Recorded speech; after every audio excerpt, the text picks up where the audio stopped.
This is killer. Oh, no, no, no, no, no, no, no.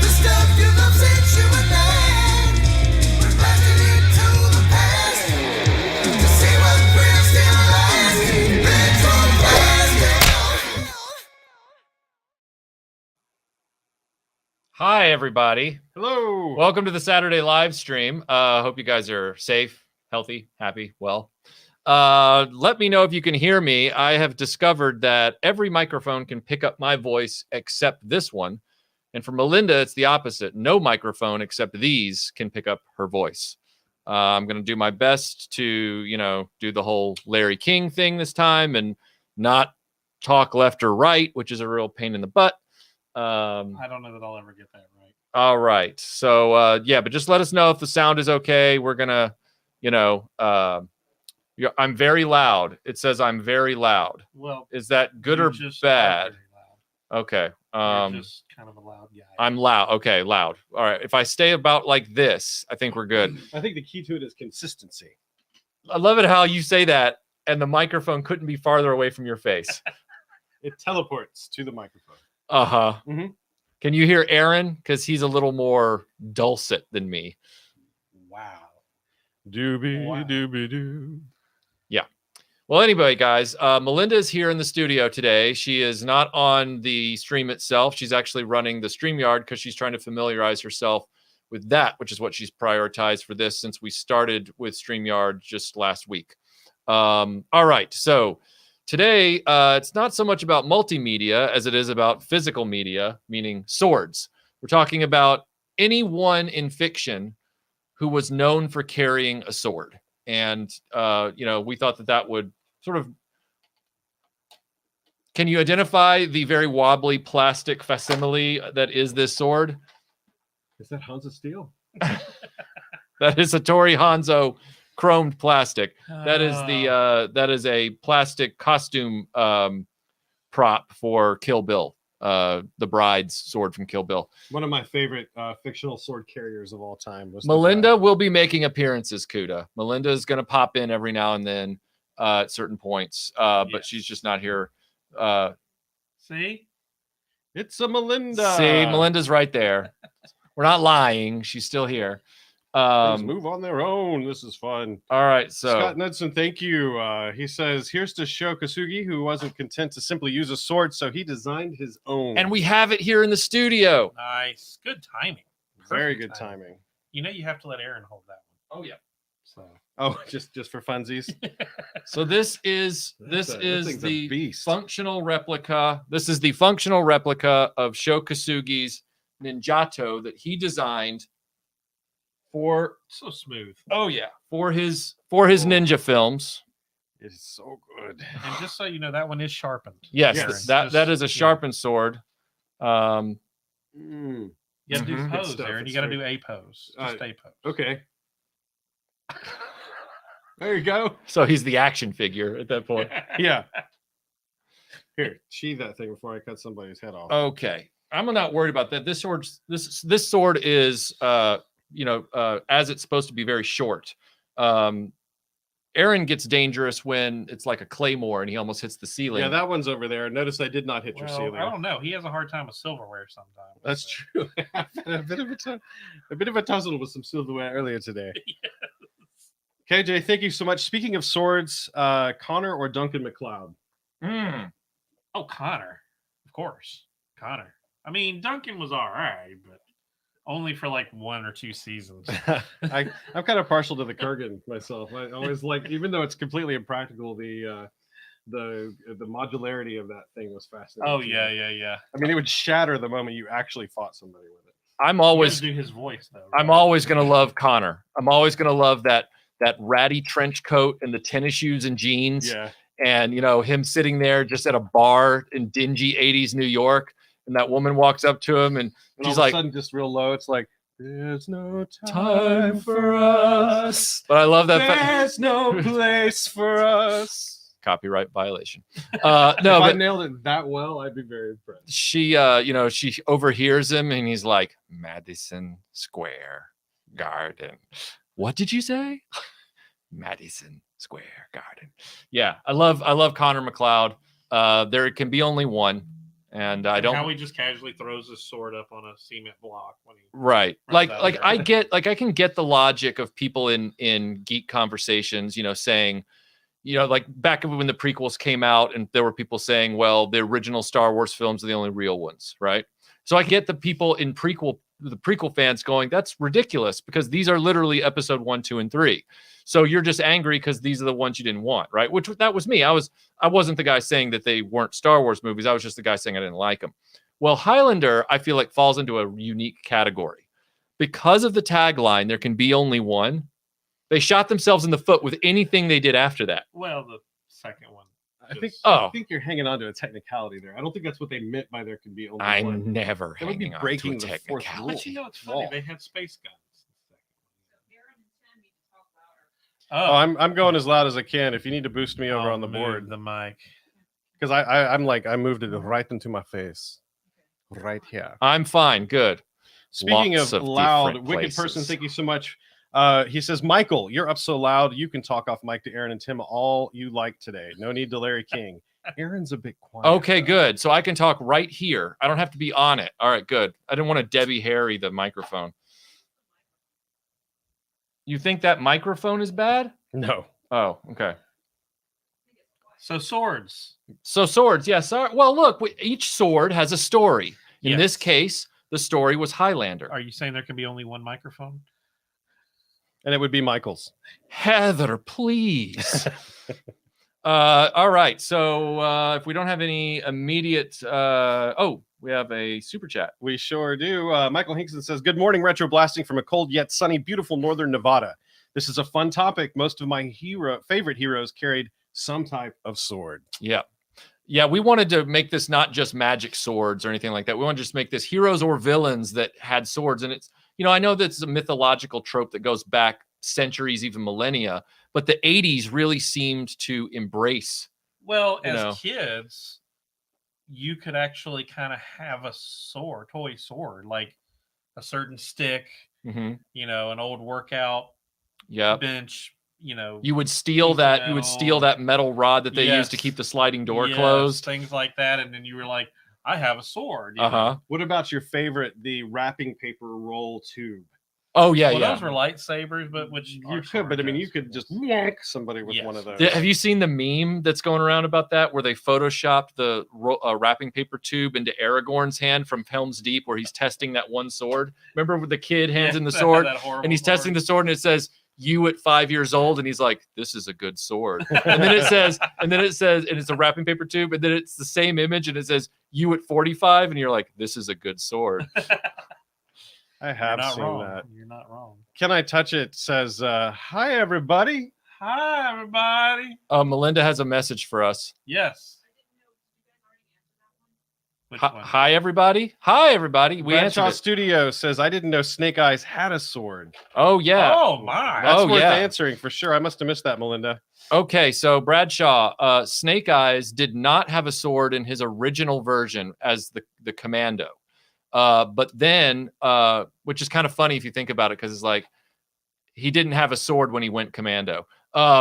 But then as the second iteration appeared in 1985, when he was redesigned, the comic book reason for that was his original togs, his outfit was blown up in issue 31 when his cabin was attacked by Destro and Firefly, and he got all torn up.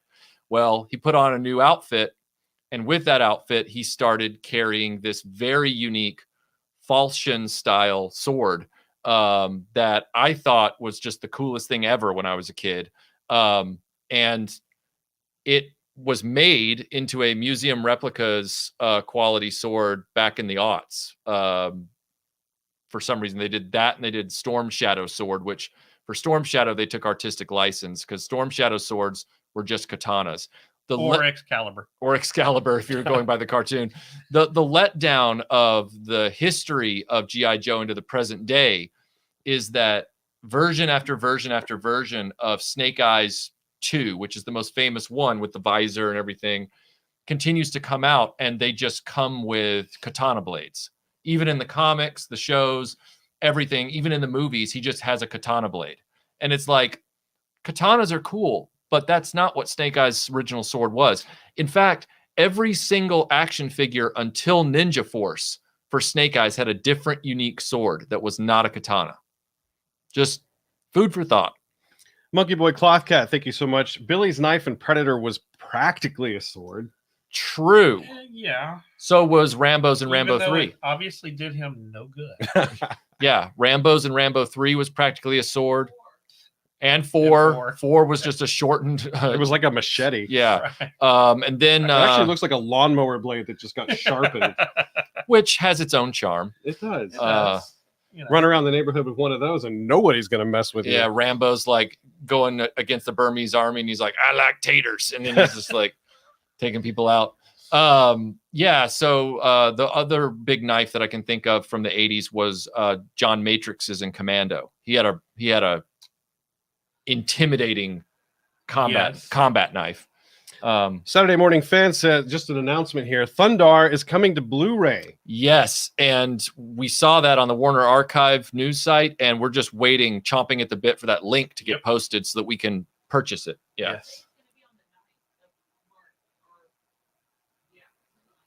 But it could be the 9th of March, but we've got to get a link so that we can buy it. No, it needs to be on the Ides of March. So, E2 Brute. when we talk about swords in the 80s, we talked about this before we got on here. Prime Syndicate here says, I've wanted a Kroll glaive my entire life. Excellent sword substitute. Yes. So he calls out that it's not a sword, right? but gets an honorable mention today. Well, there's a guy in Canada who made a functional one out of metal and everything, and it's got flip-out blades just like the original. And you can buy some really, really nice ones too. Yeah. If you go on YouTube, hold your thought. If you go on YouTube, you can see the videos of him testing his glaive, throwing it into big sheets of plywood. Yes. But please continue. What I was just going to say, you can definitely purchase a very functional glaive. Oh, you can now? Oh, yeah. Really? Yeah. Etsy. Yep. Awesome. I'll have to pull Etsy, link. I the thought weapons everybody emporium. knew that. Not exactly a practical self-defense weapon, but so here's always been my theory about a sword. okay. My theory has always been, so you have a sword in your house. I think people with swords are brilliant. Here's why. If somebody breaks in your house, right, and let's say it's a 2-story a and they know you're coming down the stairs. If you come down and you've got a Glock or a Beretta or whatever, they're like, oh, this guy's going to shoot me. Right. Which is enough deterrent for most. Which is yeah, absurd. that's just to But if you say come that's down effective. with A sword. Snake Eyes' sword in your hands over your head screaming, the thief is probably going to be like, oh, this dude's crazy. I'm never coming back here again. So I'm just saying. I have miscalculated. Right. I have made some very bad decisions in my life that are all coming together in this moment. Right. Kurt Roadchip, thank you so much. He says, I just want to hear Michael's impersonation of Connor McLeod, Madison Square Garden. Also, where is Optimus Prime? He had a sword. Go ahead. Madison Square Garden. I have to get close to the microphone for that one. Prime didn't really have a sword. He had an axe. He had an axe, but not a sword. I mean, maybe he had a sword in a later incarnation of Optimus in the movies. After G1. In the movie, he had a sword, right? Oh, well, we're not. Are we going to talk about? I mean, I don't want to. I don't want to talk about that. It exists. His energy axe became an energy sword in the movie. Now, if we want to talk, he had a sword in the Mark Wahlberg Transformers. Yeah. Was it a real sword or an energy sword? It was a real sword. Okay, because didn't he have an energy sword in part 2, where he's like fighting that? What was he fighting in part 2 for like 15 minutes? What wasn't he fighting? Well, he was fighting Megatron and the ancient Decepticon guy. I thought he had an energy blade at one point in the Michael Bay series. I don't think. I don't. But I don't want to. Halo call. Now we actually talked about this. The only Transformer we know G1 that had a sword was Grimlock. Right. I think in the show, right? Because all the Dinobots came with swords as a toy. But even in the comic books, even in the comic books, Grimlock had his sword. Right. But yeah, I don't think they even really used them in the cartoons at all. No, they were just dinosaur mode all the time. Me Grimlock in dinosaur mode, because that's what children like. Wolfie762, thank you so much. Says obscure. But I loved how the Cylon Centurions carried swords in vintage BSG. Also, fantastic live streams yesterday with Lio, Infinity Equation, and Tony. Thank you very much. You know what? I didn't even think about that, but you are absolutely right. That's a good call out that the Centurions. Hey, Timothy Ward is here. He is. Is he? Oh, he's just hanging out. Okay, I just wanted to be clear. He's helping me keep an eye on this chat. Timothy Ward and Melinda are just hanging out today. Yeah, so robot swords, since we're talking about Optimus Prime, obviously Voltron, yes, with his Joken, which is the original Go Lion form name of Blazing Sword. Blazing Sword. Now, that's the undefeatable weapon. Yeah, I do like the way they saluted that in the original Pacific Rim, where they didn't even know that the robot had that option. Oh yeah, and he's like, she's like, no, sword. And Melinda will tell you, when I was in the theater watching Pacific Rim and they, they're doing all those fights and they get towards the end and she goes, we do still have one weapon, sword. And I went, no. And it came coming, clink, clink, clink, clink, clink, clink, ka-chunk. And I'm like, yes. That was awesome. That was like my favorite moment in the whole movie. As OP, I'm going to say OP as the Blazing Sword was, why didn't he ever just start out with the Blazing Sword? Well, then roll credits. We're done. Why didn't they ever start out just immediately forming Voltron? They're like, hey guys, we should try the lions again, because that always works. Never worked. It never Not worked. even one time. Why do we have drama in our cartoons? What's going on here? I know. And when you try and binge watch that show, you want to talk about Groundhog Day. It's like, whoa. Yeah. But we loved it as kids. Man. We couldn't get enough. RF Biker Scout, thoughts on Blind Fury, 1989? Question mark. Amazing movie. Blind Fury actually has Sho Kosugi at the end as the last villain. All right. He's the boss fight. What? I'm sorry. He did the pose. Oh, right. You got to put the hair back. Well, that's Toshiro Mifune. Yeah. I'm talking, that's right. I'm talking Sho Kosugi. Toshiro was the samurai. Yes. Sho was the ninja. Right. Because he's Sho Nuff. But here's the thing. He makes me angry. Here's the thing. Blind Fury, if you haven't seen it, Rutger Hauer, blind Vietnam vet. He was blinded in Vietnam during an accident. Comes back to the United States years later after being saved by local people in like the Thailand jungle or whatever. And when he comes back, he's now a blind martial arts sword master. And he carries, like a katana-esque looking walking stick. Sounds like a recipe for disaster. Oh, it's great. No, the movie's legitimately great. And one with the Force. Yeah, and there's one scene in it where he's in a cornfield trying to, because it's also about him trying to protect his Vietnam buddy's kid from the mob or whatever it was. And sounds heavy, man. He's trying to find the kid because the kid's a punk and the kid ran off into the cornfield because the kid's like, you're not my dad. You can't tell me what to do. So he's like running through the cornfield trying to find the kid before the bad guys find the kid because they're all in the cornfield together. And all he's got is touch and hearing, and he's like doing that Rutger Hauer look, And have so you been in a cornfield? It's not a quiet place. It's very loud, which is what makes him doubly amazing. Super ninja. So he there's that moment that they use in the trailer where it's one of the best moments in the movie where the bad guys are, hearing something and looking around, and one's at one side of the corn row and one's at the other side. And he steps out from the middle of the corn with his sword and scabbard and goes, dink, dink, shoot. And then he just backs up and they both turn around and they blow each other away. Great stuff. Michael Hinkson, thank you, says, starting with Luke's lightsaber, continuing into the 80s cartoon media and beyond, most swords had a background to them. Oh, yeah, they did. Backstory of their own. They had a mythology. Yes. So, the Sword of Omens from Thundercats has a mythology. The most useless sword ever. Yeah. That's all I'm going to say about Sword of Omens. It was a pair of binoculars. Well, and it was a good, light bulb. Yes. Black Star's Star Sword, which was half of the that was an awesome sword. It shot lasers. It shot lasers, and it looked like it had a nasty crystalline edge on it. Like you wouldn't want to get hit by it. Conan's sword, which is known as the Atlantean sword, probably my favorite 80s sword. You can get a legit one for $5,000. I would love a legit one. Only $5,000. Only $5,000, but I could buy a car. Only 5 easy payments of $1,000.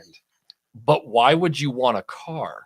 when you can have the Conan sword. I would drive a sword everywhere. Oh. Gen X Toys Geeks, Jody, says, robots with swords. Don't forget the Dinobots and Minosaur. Yeah, the Dinobots. We just mentioned those about swords. them, yeah. Minosaur, and of course, Fortress Maximus has a sword. These in are, the these Japanese are getting a toy. little behind, In the man. toy. So you just got to bear with it. Oh. There's But a in little the delay cartoon, there. he didn't have his sword. But Okay. sorry. I see that one there. King Eric, the greatest of all, says the sword guy from Raiders. Bang, you're dead. I think that's in response to Tim's. He's over there. He's the little action figure is right down there. Sword guy from Raiders. Yep. He's the comedic expression of sometimes a sword doesn't quite work out, but we love them anyway. Yes. All right, and Wildstar Studio says so many bloody knuckles from broomsticks as a kid. Oh, yes. You need to get your carpentry skills up and get that little cross guard added onto your broomstick. Well, it was always when you had your buddy out there, like your best friend in the world, Mm-hmm. and you start out, and you're just kind of like click, click, and then he catches your first knuckle, and you get mad, so you hit a little harder. Uh-huh. He hits a little harder. Before you know it, it's just a bad And day. that guy always did that on the coldest day of the year. Oh, Like yeah, it was right? never in the summer. This is true. And Yeah. It's just like, whap. You're just like, ah! Yeah, just on the news, it's like 27 degrees outside. Feels like 17. Knock, knock, knock. Jimmy's here. Oh, gosh, here we go. Have you seen how it jumps around? Yeah. Yeah, it's annoying. It's a lot of fun. Melinda's helping me make sure I don't miss those. Trey Marshall, thank you so much, says, I once had a chance to purchase one of the 7 swords Arnold used in Conan the Barbarian when I was in college at the Arnold Expo. It was discontinued. It was discounted from 10 grand to $800. Unfortunately, I didn't make the purchase. Say no more. You were in college. We understand why that was a difficult purchase. Yeah, for me sure. and Michael are just looking at each other going, I mean, we all could have bought Apple stock too, so we can't be so hard on ourselves. Well, and also the swords that were used in Conan the Barbarian were probably all made slightly differently depending on the needs of what that sword was they're for. probably not as cool in person. Like there's one that's that cool because there's the hero sword, which is for close-ups, but there are stunt versions. Right. There are the lightweight versions. It's like there's Sauron's ring, which is like this big. Yes, that's the one I want. Kind of like Batman's capes. You could wear it like a necklace. Batman. Mhm. You look awesome. Oh, I know. I want the big ring from the when he drops it in the snow. Yeah. I do too. I would love one of those. You're having too much fun with that. Joe Dubecki, yes, the sword's backstory in classic Tolkien. Yeah. There's so many things we owe to Tolkien. Yeah, sword backstory in Tolkien is unrivaled by any other story. You've got, I mean, every sword in that piece of literature has a backstory. And then again, so does every tree. So, and rock. And don't bother your father, Christopher. He's thinking up the backstory for that poplar tree that's to the left of Sam Gamgee's house. But it's all for a story for you. It is. No, appreciate. No, I mean for Christopher. Oh, like, the impetus for, well, at least for The Hobbit, was more to write a story for his children. But I mean, for Lord of the Rings, he wanted a mythology for England. Like he wanted to create. Yes. Guilford Prefect says, "Give me a sword, I'll win this war for you." In tribute to your deeper cut quote, let me get up and put something on the table that we forgot. What did we forget? We forgot something? Oh my god. Master Son 42 Zelda sword. Yeah, that was one that I had a good time putting together as a kid. One. Yeah, that is a good one. But I remember he had 2 swords. So yeah, no, I just got into the latest Zelda game on the Switch. A little late to that game, but that's a game that you go through many swords and sticks and clubs and bows and every the original, other weapon. Like first 3 or 4 of them, there was like 2 swords. You start out with your little one, then you get the great sword or whatever. So I've just put on the table, based on his quote, Mad Mardigan from Willow. Oh, yes. Yeah, who he's the greatest swordsman in the world. Oh, great. Yeah, I am the greatest swordsman that ever lived. We've had a couple of Inigo Montoya quotes in here too. I just want to say Princess Bride deserves a spot on the table, at least from my perspective. I think he is a terrific swordsman, and I love that character. Well, kind of am with Melinda on that one. Well, yeah, Princess Bride deserves a spot here. We do have Zorro here. Robin Hood. We have the Robin of Sherwood. That we chose this one for the table because in Robin of Sherwood, the TV show from the 80s, the sword he gets actually is special. But we do have a Robin Hood traditional sword here. Even the Templar looking sword. That's what I'm saying. It's also Robin, the same time period. Robin and or a Templar knight would have carried the same kind of sword. Foul Shot in here says, in the 80s, a man with a sword was fully clothed. Well, meaning Conan? he could walk around naked, and if he had a sword, he was fully clothed. So this right here is a mid to late 12th century long sword or broadsword, whatever you want to call it. Sword. Yeah, it's a beautiful sword. These are the kind of swords. I love the cross guard on that one. Yeah. These are the kind of swords that you would see in, the Robin Hood films, not Errol Flynn. The Errol Flynn films were still in that swashbuckler mentality of the golden age of cinema. So they took this kind of hilt and then put a lighter weight blade on it so they could do all the more of a foil, more of a Princess Bride style fight. But it's a heavy sword. Yeah, in the later Robin Hood films, these swords become more dominant because they're more accurate to the time period of the 1190s. Ah, the 90s. Nice. I love the 90s. There's nothing like the 90s. I just want a chest plate that says meh. Oh, like an armored one? Yeah. like a Roman chest like plate? a breastplate that just says meh. Beta Ray Bob, $10 says, who was the sword-wielding hero of your childhood toy box? Also, did anyone else ever use cocktail swords with their figures? Yes, we did. Oh my gosh. You just brought back a wonderful 80s memory. Yeah. Okay, there's a little bit more. Friends, he said a friends refers to them as poor man's lightsaber. Yes. And is he right? I remember going to Olive Garden and ordering the Shirley Temple just so I could get the sword out of the cherry and bring it home to play with. Well, it was always like those 80s barbecues where your parents bought the whole container of little swords and you go around as people are throwing them away and you're just like hoarding them as a child, like, yes, my precious. Yeah. What you don't know is in the background, your mom thinks that your dad is off the wagon because all the cocktail swords are gone. Yes. But oh man, that's a great 80s memory. Because every 80s kid did that. You are absolutely right. Yep. Now, I can't remember correctly. In Clash of the Titans, did Perseus lose his sword by the end of the film? I want to say he did. Yes, because it was when he was knocked into the ocean, wasn't it? Yeah. Where he lost it, but... He ends up losing all of his cool stuff by the end of the film. Yeah, that's irritating. I hate that as a plot device. Yeah. But even though the modern tellings of it, he didn't. Yeah, but the modern tellings, he doesn't lose the sword, but they just lost box office. They handled that overpowered issue as quickly as nice. Yeah, believe it or not, the second one of that one is better than the first one. So. Can we real quickly talk about in Lord of the Rings how, like in the movie, the hobbits just magically get their swords? Like you need to say this into the microphone. Yes. Nobody's going to hear you. Use the purple one. Well, this plays right into what Wicked Person is saying. It says real swords were expensive tech and were or became heirlooms with backstories, and that's an issue that she's referring to in the Lord of the Rings. Yeah, so like in the books, obviously the hobbits get their swords from the Barrow Wights or whatever, but obviously, in the They're just they just happen to get like Aragorn was just carrying around 4 very small swords for no reason at all. Yeah. So it just can you imagine that traffic stop? So why do you have 4 child-sized swords on your horse? I don't mind it necessarily, but it's like I understand why they did that, but it still always cracks me up. Right. Probably the same reason. Like it's so adjacent to Tom Bombadil, they probably cut a little wide of the bone right there. Yeah.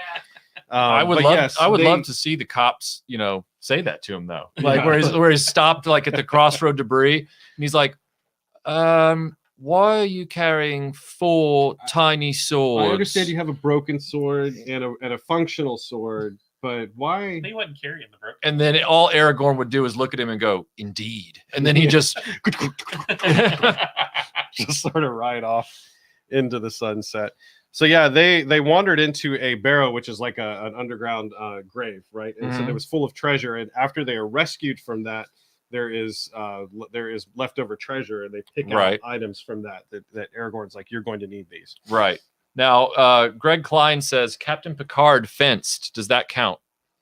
Yeah. Sure. I mean, anything I can do to include Captain Picard. Yeah, Jean-Luc, I mean, anything we can do to get Picard. It's not fair. They had a holodeck. They could get into any of these types of adventures. I think he kept his sword, though. If I'm not mistaken, there was a couple episodes where you see his foil, as they call it, behind him. in a box, like on a desk leaning up against the wall. It would not be weird for the persona of Jean-Luc Picard to have had classical fencing training. Absolutely.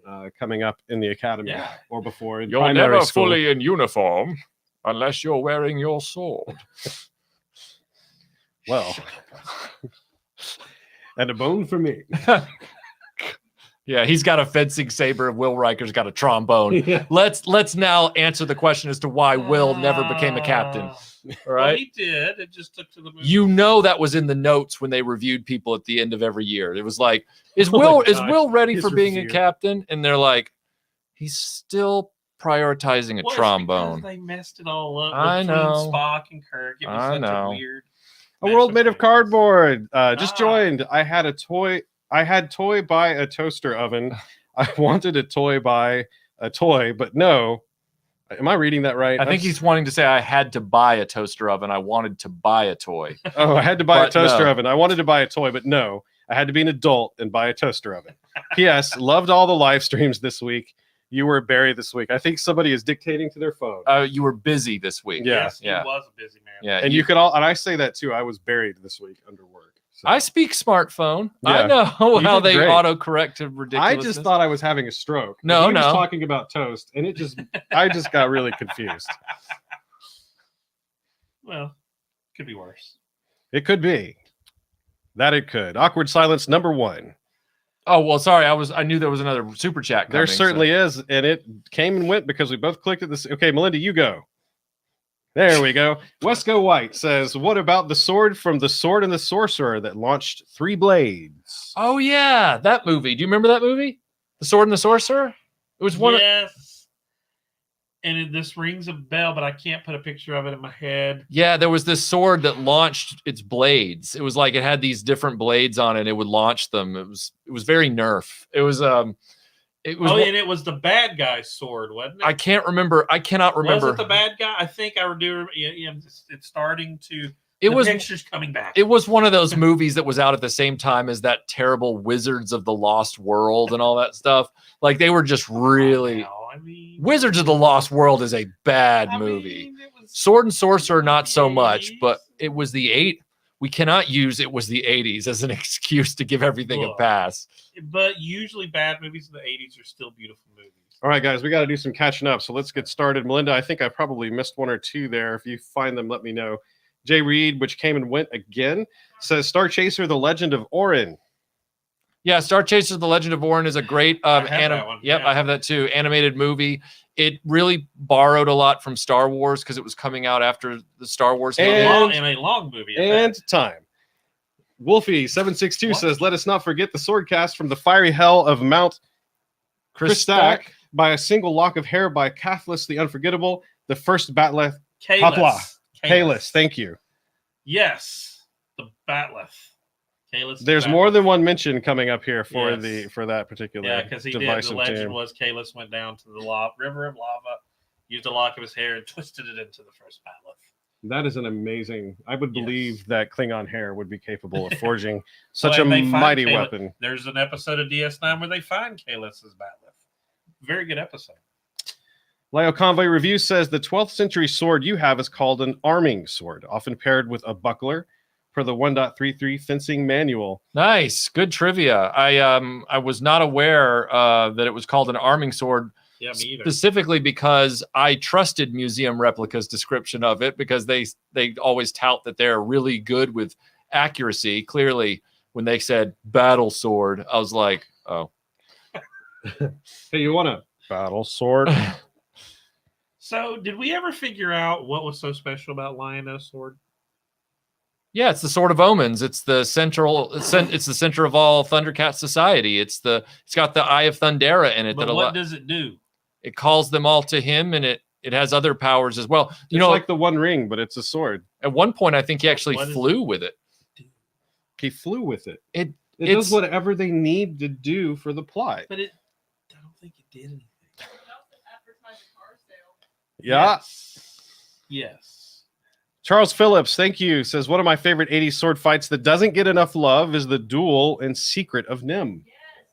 Very good. There's another one that doesn't get love that I was arguing with. Well, I wasn't arguing, but me and Mike were laughing about. and that's in Ice Pirates, because you have robots that carry swords that have a huge battle at the end of the movie.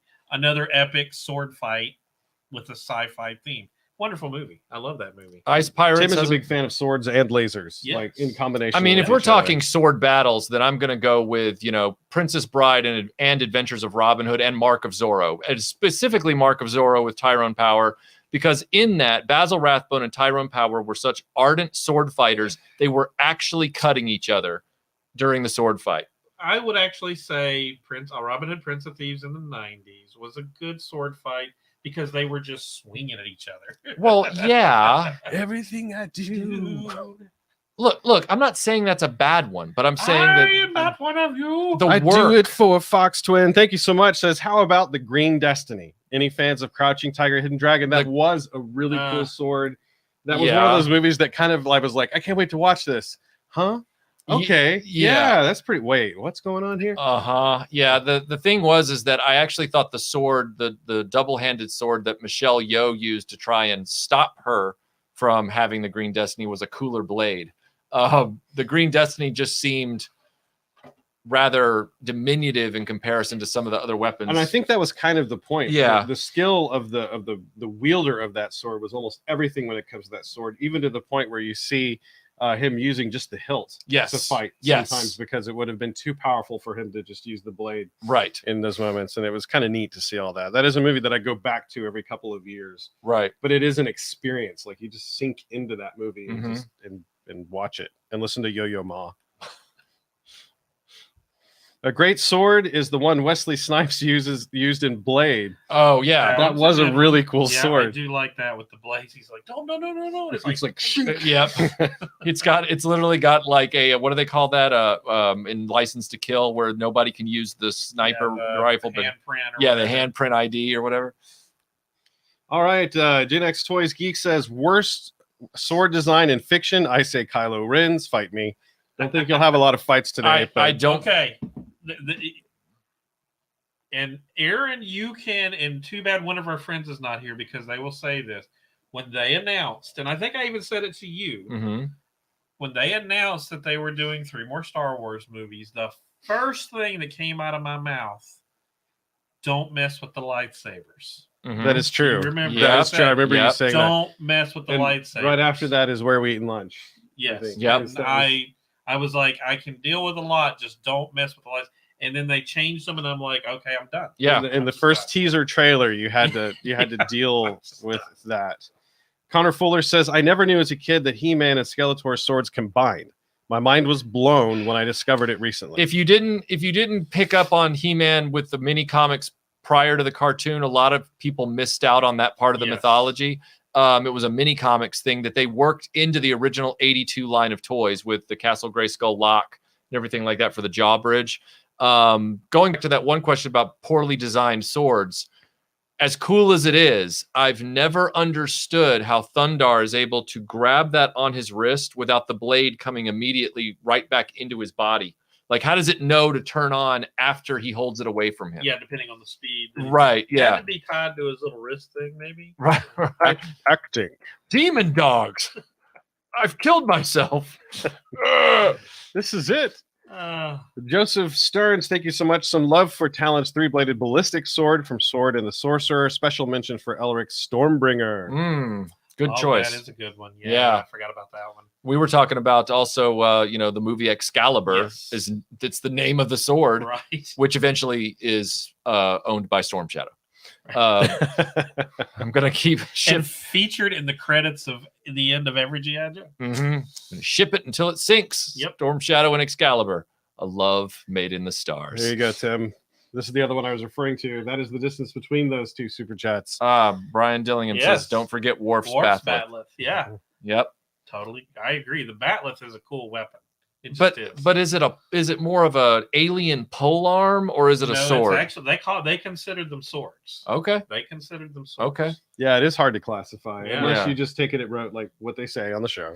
It's a sword with a parallel hilt running along the blade, not so much the hilt at the bottom. It's just a cool design. I mean, if you think about it, I mean, that would fit in any movie, anything. It just you got to give it to them for designing, the Batleth, even the knife, the dagger with the two little chink that came out. You know, I mean, just the Klingon weapons were cool. They did a great job.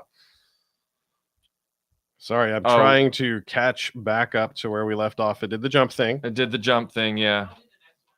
All right, the next one is Wicked Person says, in Beowulf, the monsters were kind of sword-proof. Any modern stories in which swords prove useless? Well, Raiders of the Lost Ark. Modern stories were... It's true, though, right? It is. I'm trying. Wasn't there a live action? Oh, Melinda and I just watched a movie with Michael Jai White called Falcon Rising. It's an actioner movie. You know, like a you know, almost like a Taken or a Die Hard or something like that. Anyway, he ends up you know, there are a lot of gun battles in the movie, but there's this one bad guy, the big bad. He doesn't use guns and he only uses this katana blade that's like handed down through his family or whatever.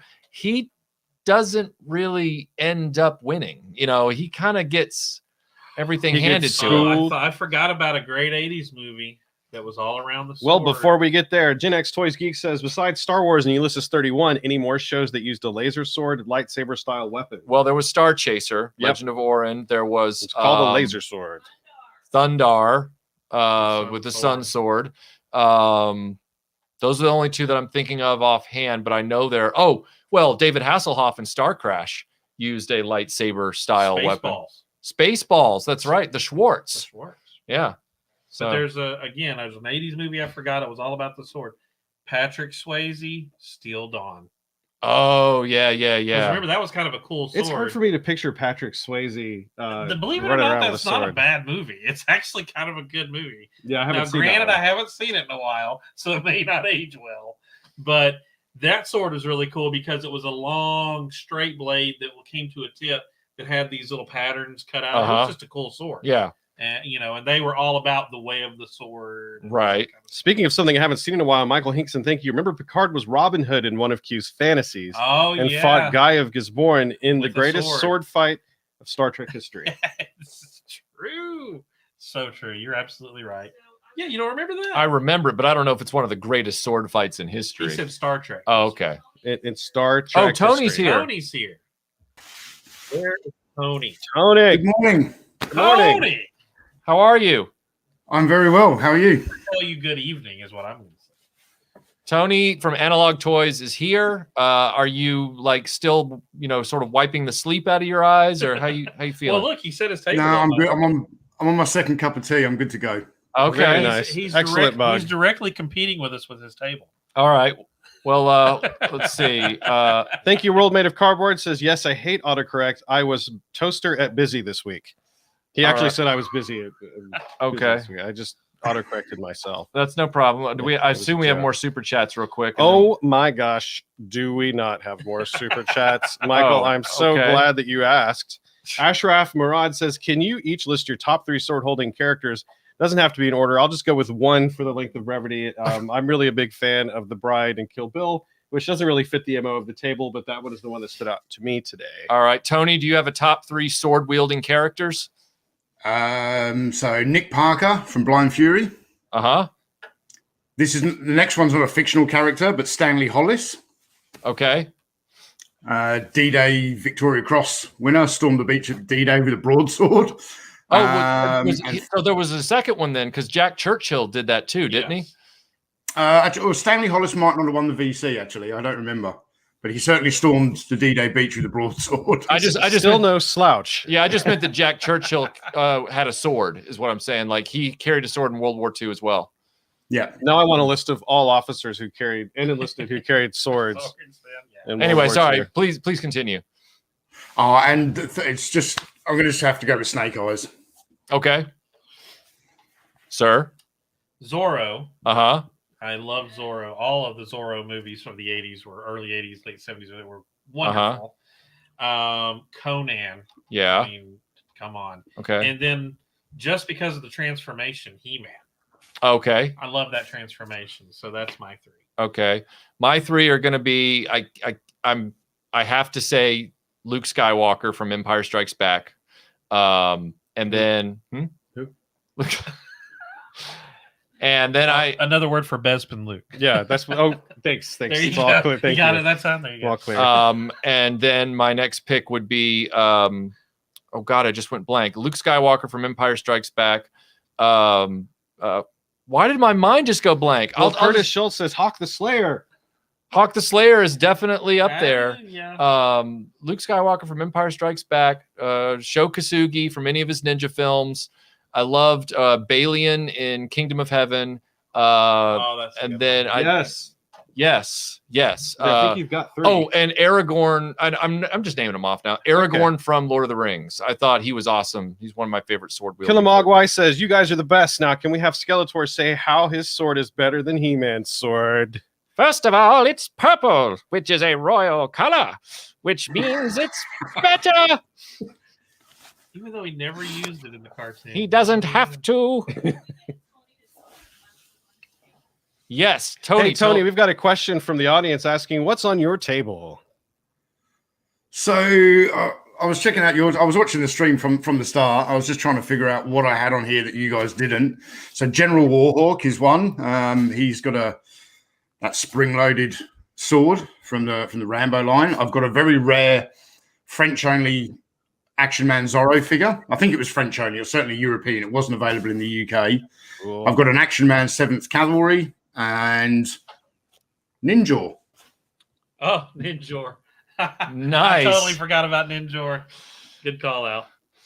That's great. Now, that Zorro is choice. Mm-hmm. Like, that is really sharp. That was where my cool should have been aligned if you heard it timed correctly. If I'd had that Zorro as a kid, I probably would have never gone to a toy store again. I'd have been like, I'm done. That's the best thing I've ever seen. No, I got cool Zorro. Zorro was just cool. Oh, he was awesome. I mean, the movies were so good. Yeah. Even now, I went back and watched a couple of them. Mm-hmm. They're still really good movies. Yeah. Jonathan Rowe, yes, we have answered, but thank you so much. You may have answered already. The glaive from Kroll. Is it a sword or is it 10 concentric Victorinox Swiss Army knives? It's a really fancy ninja star. It's Swiss Army death. Whoa, that was a double click again. Lyle Convoy's review says, to answer Tim's question, the Sword of Omens does a lot of things, from granting power to holding a planet together. I see Tim has an aluminum zinc Lito, and to answer the commenter, yes, I do. Yeah, I think, is that Yato or I see Tim has an aluminum zinc Lito. I think it's Yato. Yato. Thank you. Mm-hmm. Thank you. Yes. Everyone out there screaming it. I am not. I'm just asking it back as a question. And to answer a commenter, yes, I do. HEMA, is that pronounced HEMA? I think isn't that a it's sword an organization? Yeah, an sword training organization Mm-hmm. or something. Yeah, awesome. So Tony, you have some actual military background, but what's your interest, if any, in actual swords? Like, as far as like growing up with these heroes and these characters, was that something that you also gravitated to, like you did with Action Force and G.I. Joe? Yeah, certainly. I had a period of my childhood where, I don't know, for a year or 2 years, everything was about He-Man and the Masters of the Universe. And I had not only a lot of the action figures and play sets, but I had you could get a role-playing sword and shield for He-Man. I think maybe even like wrist gauntlets. And I remember going to a fancy dress thing at school when I'm like 5-6 years old, and I'm saying to my mum, I want to go as He-Man. She's like, he wears a loincloth. And it's winter in England. So I just wore some brown shorts, and from the cartoon, it was relatively basic animation. My mother used lipstick to actually draw like a 6-pack on my stomach. That's actually awesome. Did someone super chat get missed? Or yeah, Melinda, could you look for a super chat from Trey Marshall? It looks like there was one that got missed there in the hubbub of everything. It may not be back up on the list that we can throw on the screen. I was wondering if you could help out. They are flying in. Yeah, the super chats are flying in. And in order to get them out, I have to interrupt. Oh, okay. Yeah, because Trey, if you are hearing us right now, just repost a normal comment. We'll watch for your name. Yeah, so sorry. Or say you can say it's Trey if your name on YouTube is different, and we will reread it. But these comments are flying in fast, and YouTube's scrolling thing will when you get that scroll down a certain length, it will actually just jump to the bottom and skip, even though we're trying to go incrementally. It's like, hey, you're way behind. Yeah. Let me go ahead and help you out here. Yeah, Scott Nutson, thank you so much. Says, while in my school, the JROTC program, 6 classmates responded to a knife-wielding subway mugger by drawing their sabers and holding him for the cops. Since they were also D&D players, I'm pretty sure it was their proudest moment.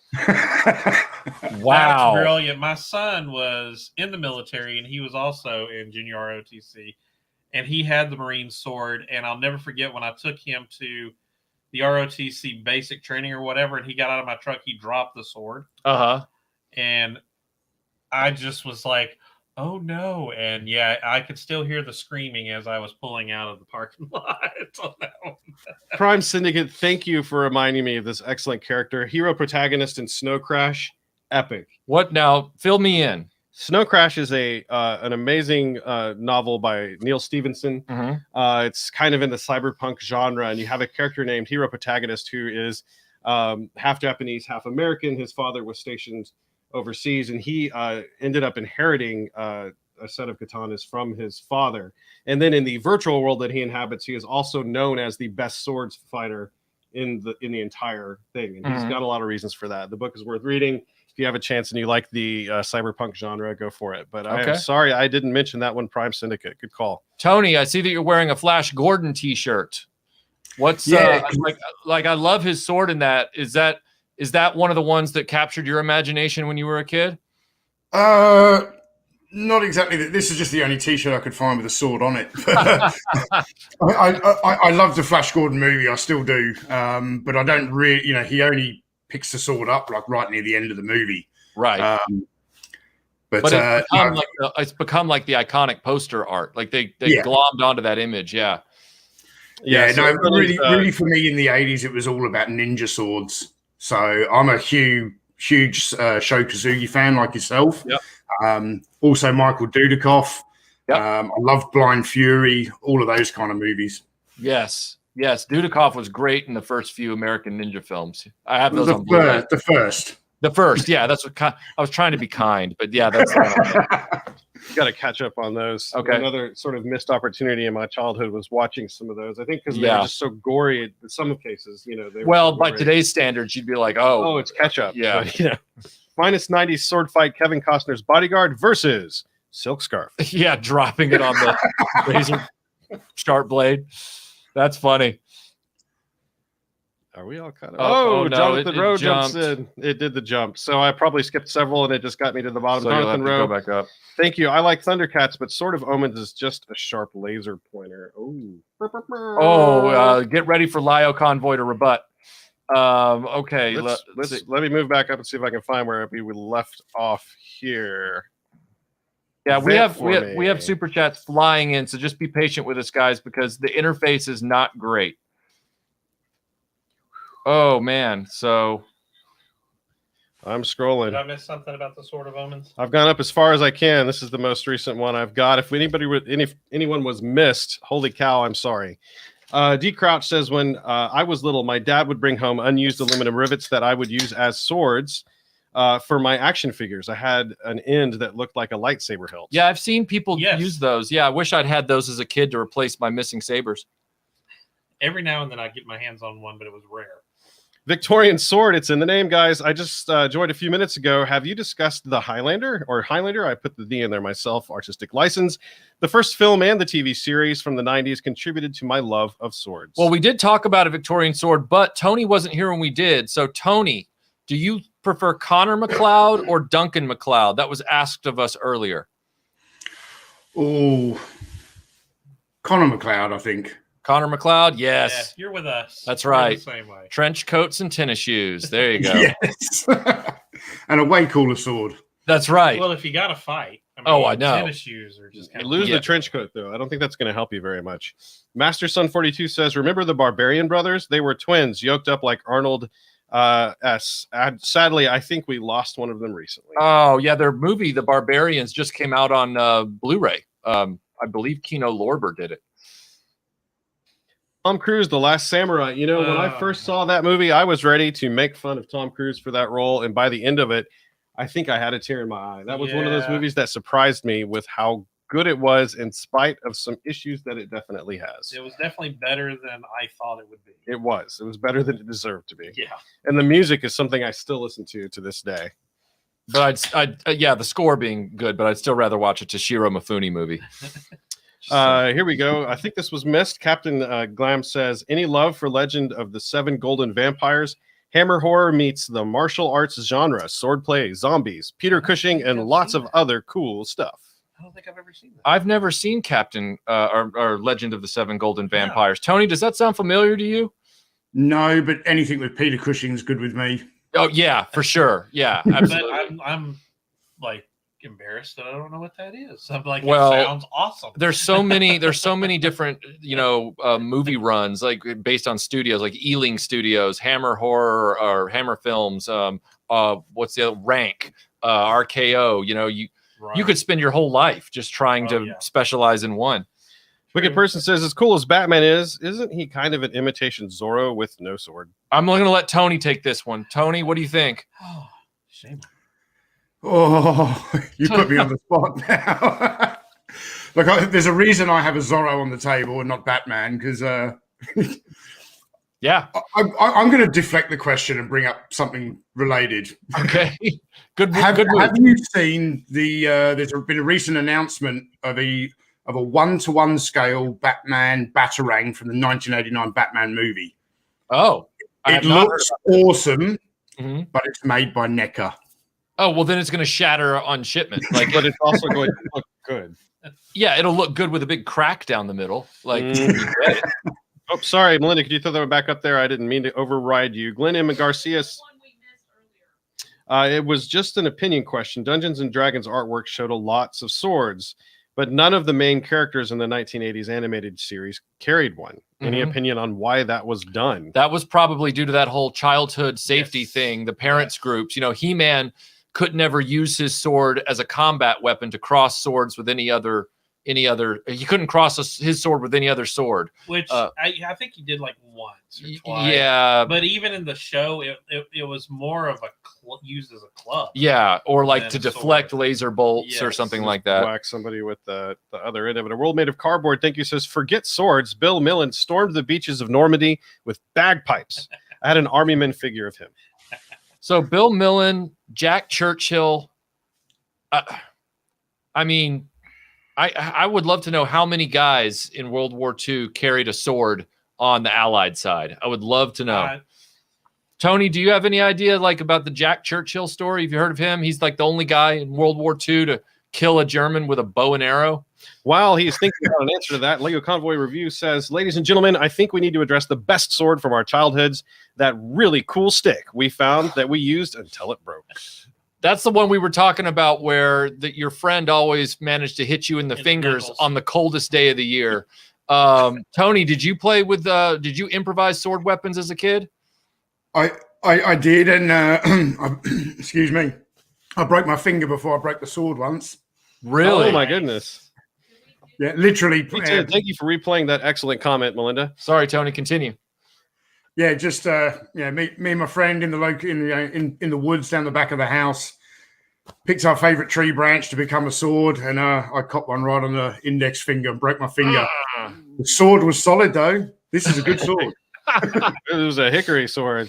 Dogwood I found to be the strongest sword that I could get, but it was tough to find a stick straight enough that was of dogwood. I actually stole, my dad had a weight bench, and if you guys remember, they had the little plastic pieces that held the weights on, and I actually stripped everything off, had the pipe, and then used one of those and flipped it around and tightened it so it looked like a hilt. Right. I thought I was something special with that until my dad was like, why are you swinging a metal pipe at other kids in the neighborhood? Give me that. What? And it's like, JFamous13, thank you, says, what are your favorite vintage one-off toys that are compatible with bigger action figure lines? Radio Shack stuff like the Starbird.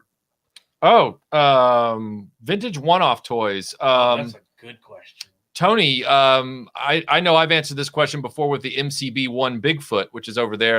I've done a video about it. Do you have any generic toys that you used to use with all your different lines? Well, they're not exactly generic, but basically anything from the Fisher-Price Adventure people became G.I. Joe and Star Wars vehicles, extra vehicles for those. Right. I was going to say Tonka trucks. Yes. I mean, those, like the big dump trucks. So, you had those as a kid. They were still around, a little rusty and used for being left outside. But then when you got to G.I. Joe or Star Wars, Rusty made it better. The scale was perfect. Yeah. And Rusty made it better and added an element of danger. Chrono2959 says, these are answering to the top 3 sword wielders. Mine are Darth Maul Episode 1, Conan, and the Savage Opress from Clone Wars. See? So is Darth Maul's weapon really a sword? Ah, good point. I guess it is half the time. I believe. But or if you cut it in half. Well, he used the dark saber later on in Clone Wars, which was a saber. Savage Opress had a dual blade. Right. Yeah, I think those are still swords. I think they still count. Jonathan Rowe says, I like Thundercats, but Sword of Omen is just a sharp laser pointer. That's the one I started out at earlier, so I replayed that one. You got it twice. That Sven1 says, recently got back into He-Man, and I have been collecting more. I got a Naked Skeletor, but he got his sword. Any advice for a new Masters of the Universe vintage collector? Yeah, get used to, and Tony, I want you to definitely chime in on this one too, since you've been collecting the run as well.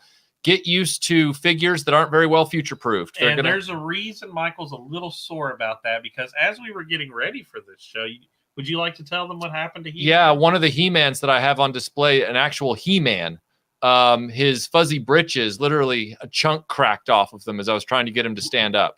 Speaking of chunks cracking off, Michael Hinkson says, love for Darth Vader for his badass lightsaber dispatching of the rebel soldiers in Rogue One. Oh yeah, it's one of the best scenes. Just a shout out to my guy. Tony, what do you think about Motu collecting advice, having been collecting the waves?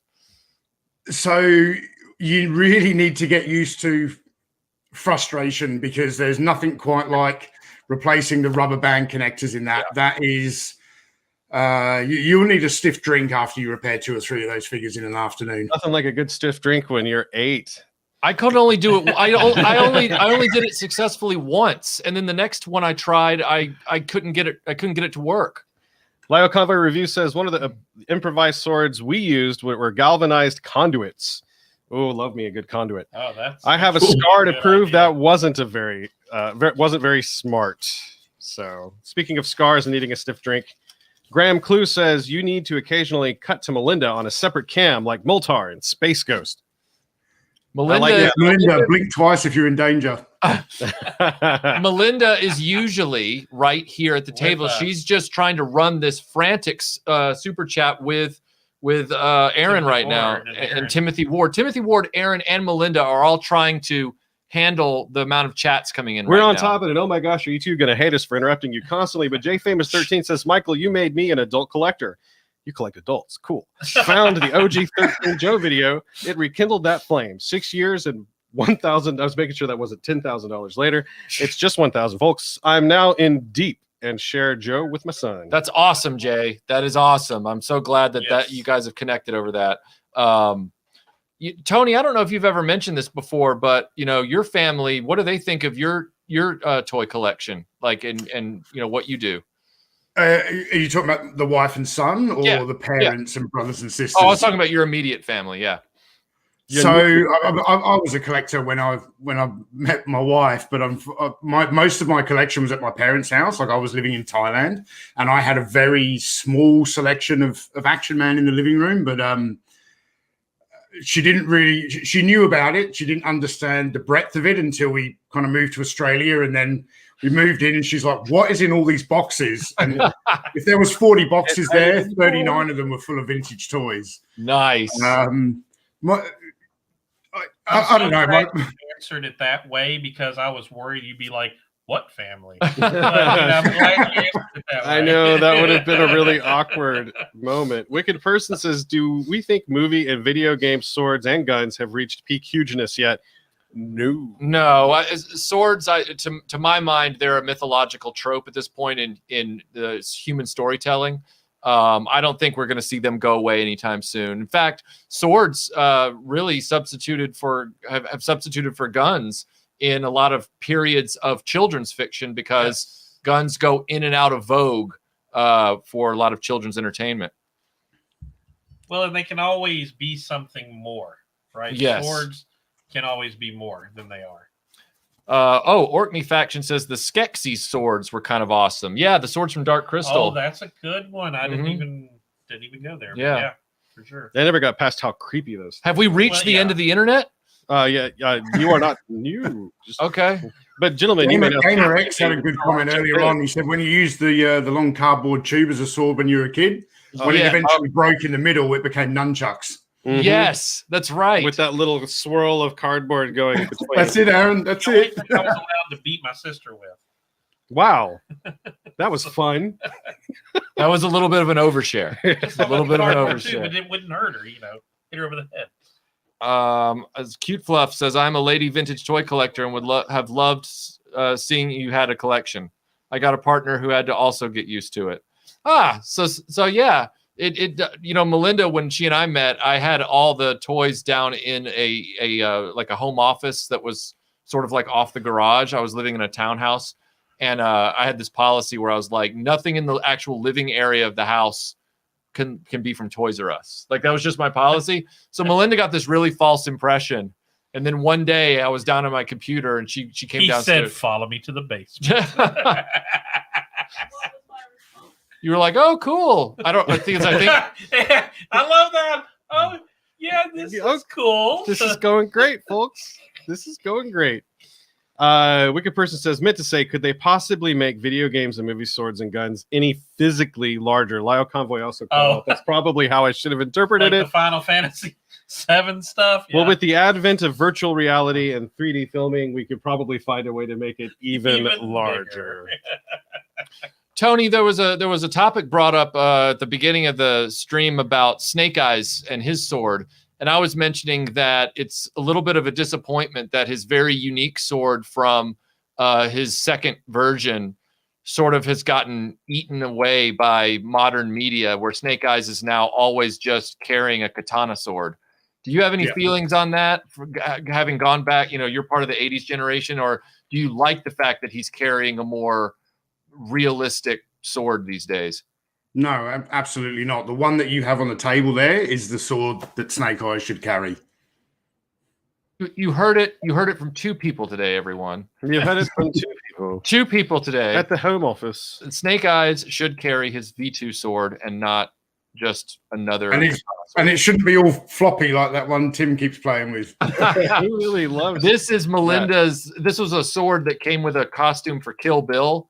That it came with the outfit that Melinda had for a Halloween one year. But see, I think there should be a new show, a new mythology around a floppy sword that's like a real sword that kills people, but it's just floppy. Wow, that's interesting. Mike Hinkson says top 3 favorite sword wielders for him were 1, Luke Skywalker, 2, Leonardo, 3, Saber Rider.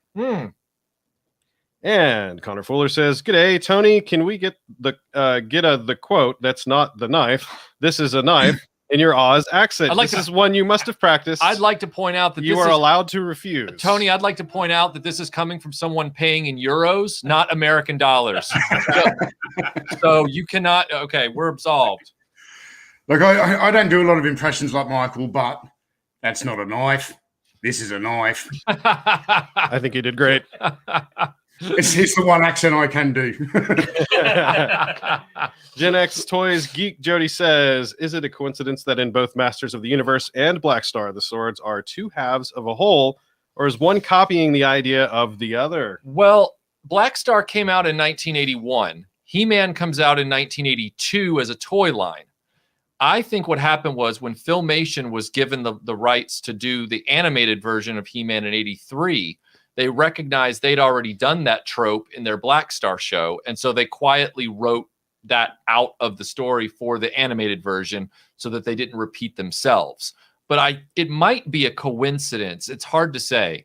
Lio might have some more intel on that in the chat. He knows a lot about the history of animation. Tony, have you learned anything about that? Do you know if there's a coincidence there or if it was, something designed? I don't know how it first ended up in the toy line. Like that's definitely why they didn't copy it across to the animated show. They didn't want to repeat themselves. But whether the designers at Mattel, maybe they were somewhat inspired by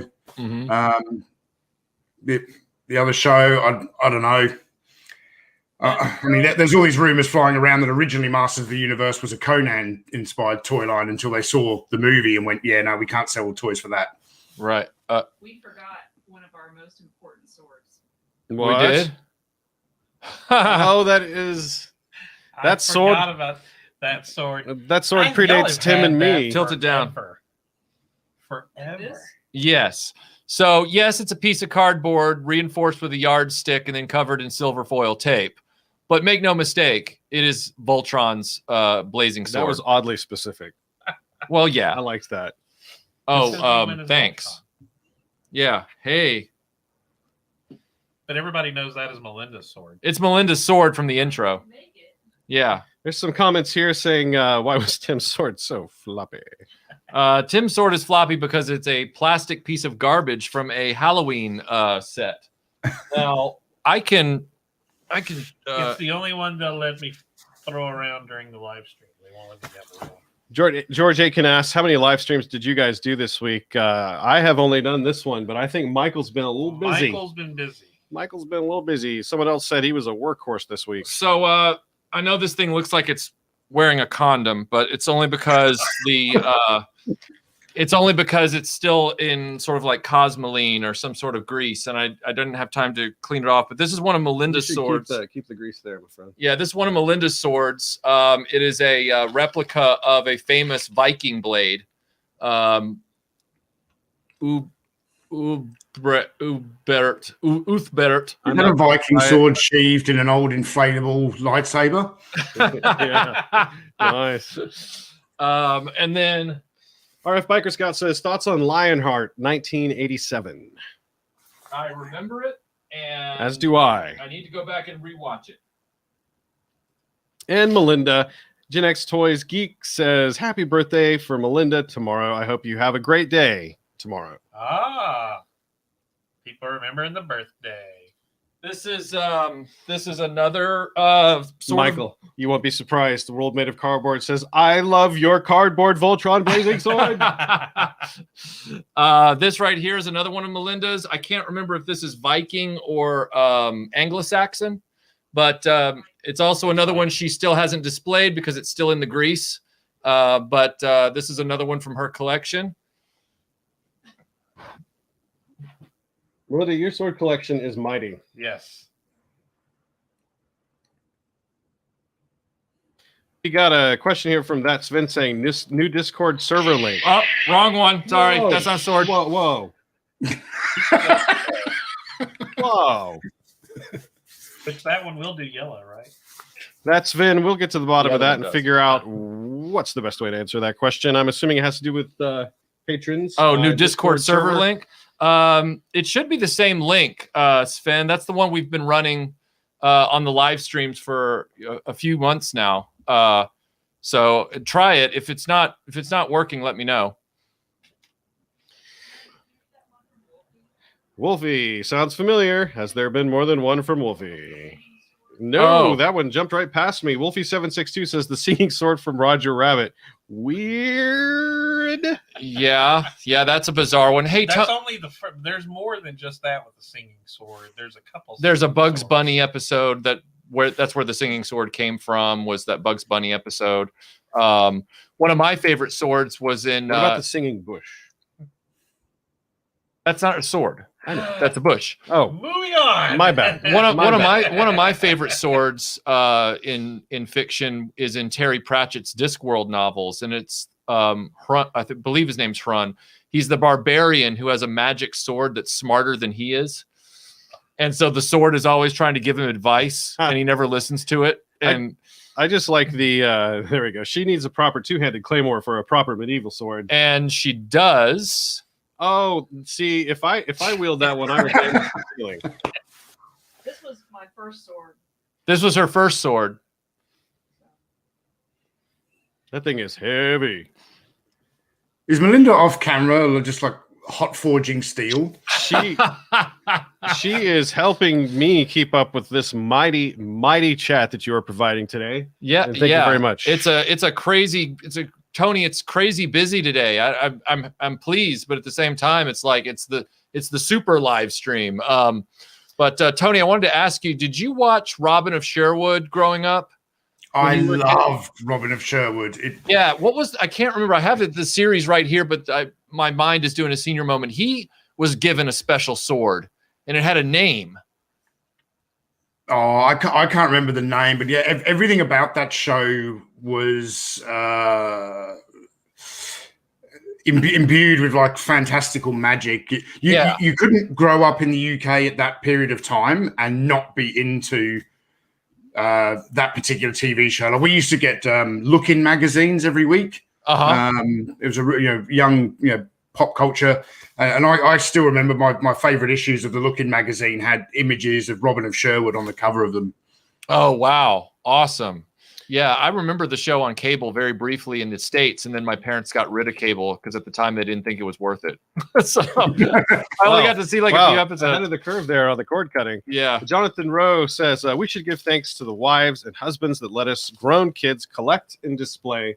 You are right. Not everyone has 2 stars that meet and both collect, so that is something that we should all appreciate. And Timothy, while my wife acts very good one.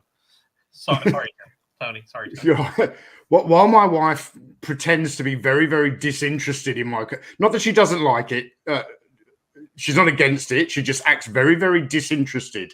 However, whenever we have guests around for a dinner party or something, she's the first person to want to take them upstairs and show them the collection. And she will walk all these people around there, and yet it's like, but you're not interested. Why are you doing this? Yeah, Melinda was like, one of our priorities before the wedding back in October. She's like, you need to get the studio cleaned up, and I'm like, oh, you mean like clean? She's like, clean. And even we barely spent any time down here. No, but you know who did? The caterers and everybody else. They were saying, this is the most amazing house we've ever hosted a wedding at. This is awesome. The photographer, lucky I wasn't down here because I would have hit him. Wow. I would have. Okay. So Timothy Tangman says, Michael and Tony, if you had to choose, which would you want? Connor's sword from Highlander or Excalibur from Excalibur? Tony, go ahead. Excalibur. Yeah. Oh, wow. I actually agree. Really? It makes me the king of England. I mean, oh well, that's true. Why did that skip my mind? I would like Connor's sword because that means I killed him and I'm immortal. Well, I was thinking that's why my default was Connor's, because I'm like, if I have that, then I can win the prize, which is being the ultimate being or whatever. Yeah, but it just means he got older. Oh yeah. There's no time. See, Michael, you just failed your British citizenship test there. I did, didn't I?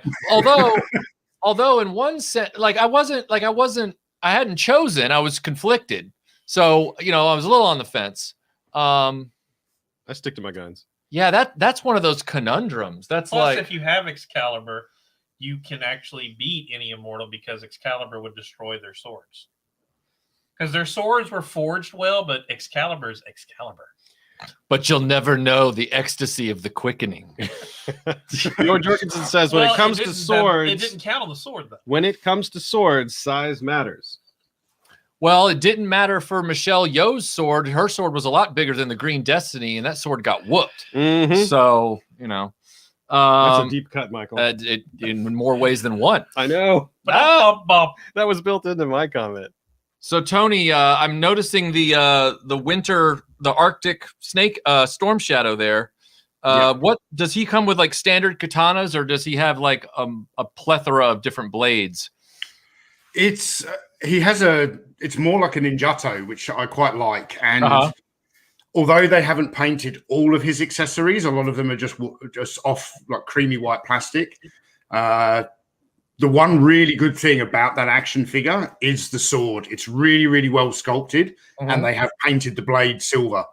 So I like it. It's an 80s ninjato.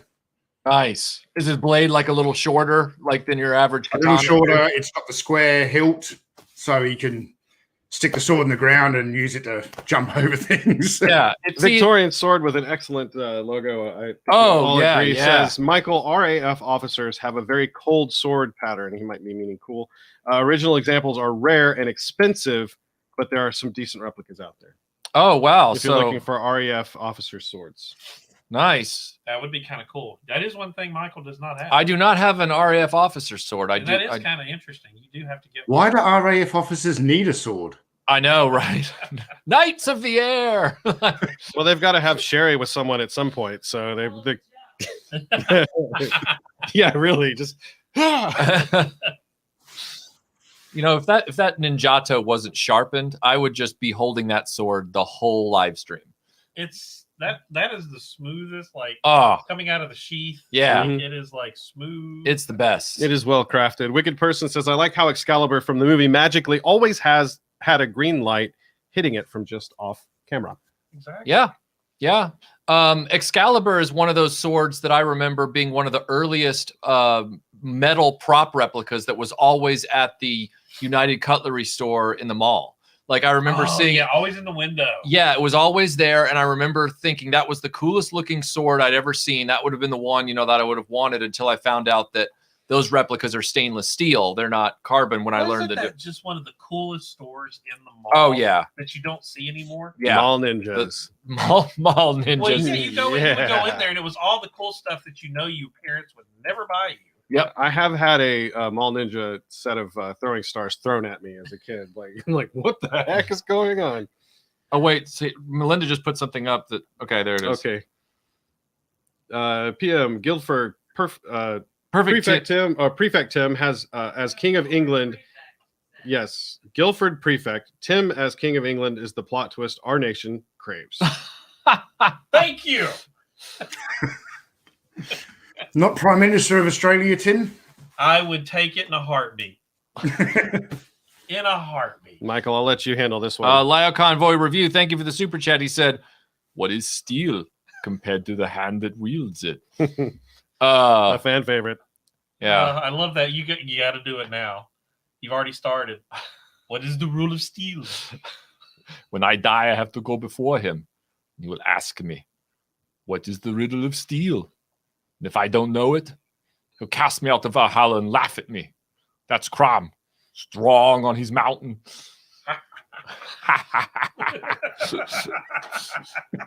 My God is greater. He is the everlasting sky. Your God lives beneath him. Michael, I'm going to have to start yelling copyright strike at you. That was great. Wilson says, some call him Tim. That's a wizard. That's a wizard. So Tony, you have a live stream coming up, don't you? With Scuba Pete. On Tuesday night. Yeah. Yeah. So see, I'm wanting to make sure that everybody here knows that that you're going to be interviewing Scuba Pete. We're going to finally get to talk to the famous Scuba Pete, who's been in all the chats. I still need to talk to him. He gave me his number, and I've got to give him a call because. Don't be scared. Every time I said no, the thing is I'm Facebook friends with Scuba, and let me tell you, dude is always doing something I am envious of. Like he does the coolest stuff, and I'm just like, this guy's like Batman. Mm-hmm. Like with all the stuff he gets to do. So does Sting from Tolkien count as a sword since it is described as an elvish knife? I would say it does because the diminutive people that wield it in a sword fighting style. Yeah, I mean it is literally an elven knife, but it's all a sense of scale, right? It's a matter of scale. So if you're a hobbit, it's a sword to you. Yeah, but to Hagrid, a sword that we would use could be considered a knife. Right. I mean, we can go on that one, but look, I don't know anything anymore. I failed the British test of Excaliburship just a second ago because I hesitated on my answer. That is all true. Right? Your opportunity has been lost. My window has closed, and I feel really bad. To that point, Wilson Tortosa says, "Damn, Michael could just keep quoting Conan all day." Yes. Someone else really also asked if you could just dub the movie for them. Can you believe that? Look at that. Can you imagine just walking down the street, you got your sword over your arm, and you look over in the middle of the night and there's just dudes with camels, and you know what I mean. We have a bit of an opinion here from the Indingo Show. Thank you very much there. He says you will be a good PM. I will be you will probably be a better prime minister than yeah. Okay. That's an abbreviation for ScoMo, which is Scott Morrison, our current prime minister. I figured if I were to read that entire sentence the way it was written, I might be wading into some politics that I didn't know anything about. Yeah, clear politics. I got you back. Thanks. Since I couldn't make Thank you, Tony. I needed to make eye contact with you as I started reading that, just to sort of see, am I going to regret saying this? So for those of you that don't know, Tony over at Analog has been doing a live interview series. Is it live or do you pre-record it? I can't remember. Previously they were pre-recorded. Going forward, they're going to be live. Live, right. So much fun. It's called Pallet Talk, and he's, he picks somebody who's big into toy collecting or pop culture to talk to, and he's been, starting to realize that there's these names that just come up in the chats, in the community. And so he's, trying to learn more about, all the people that we interact with every week, which I think is awesome. Yeah. So please, if you have an inkling and you haven't been to Analog Toys, check out his Pallet Talk series. Excellent name too. A world made of cardboard. What is best in life?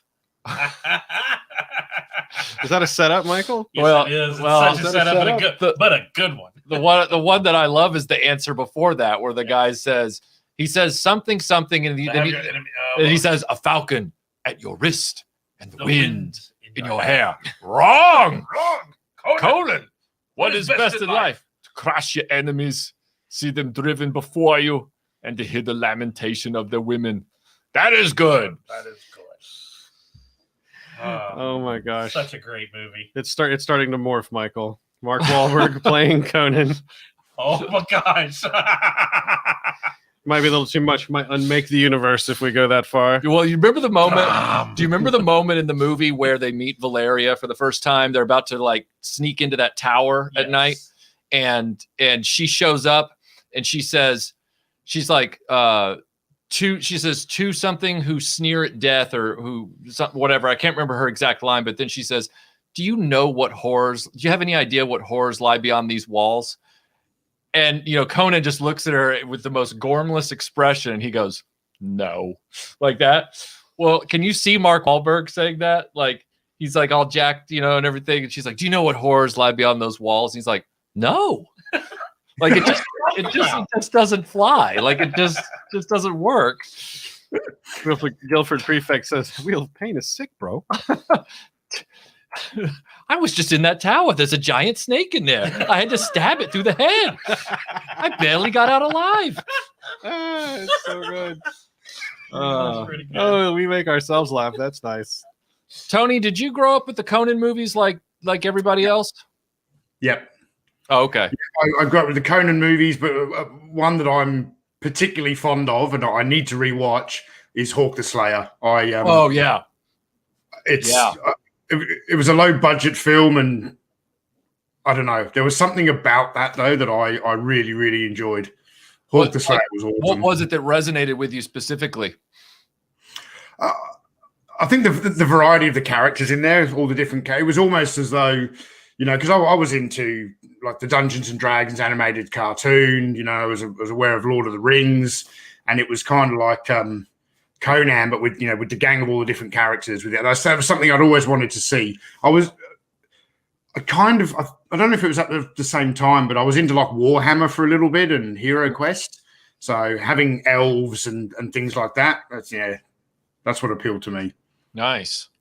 I have to mention an unrelated side note. So I was on 2 podcasts this week, coincidentally, with Bobby Valla. Well, you're very important. No, that's not why I'm saying it.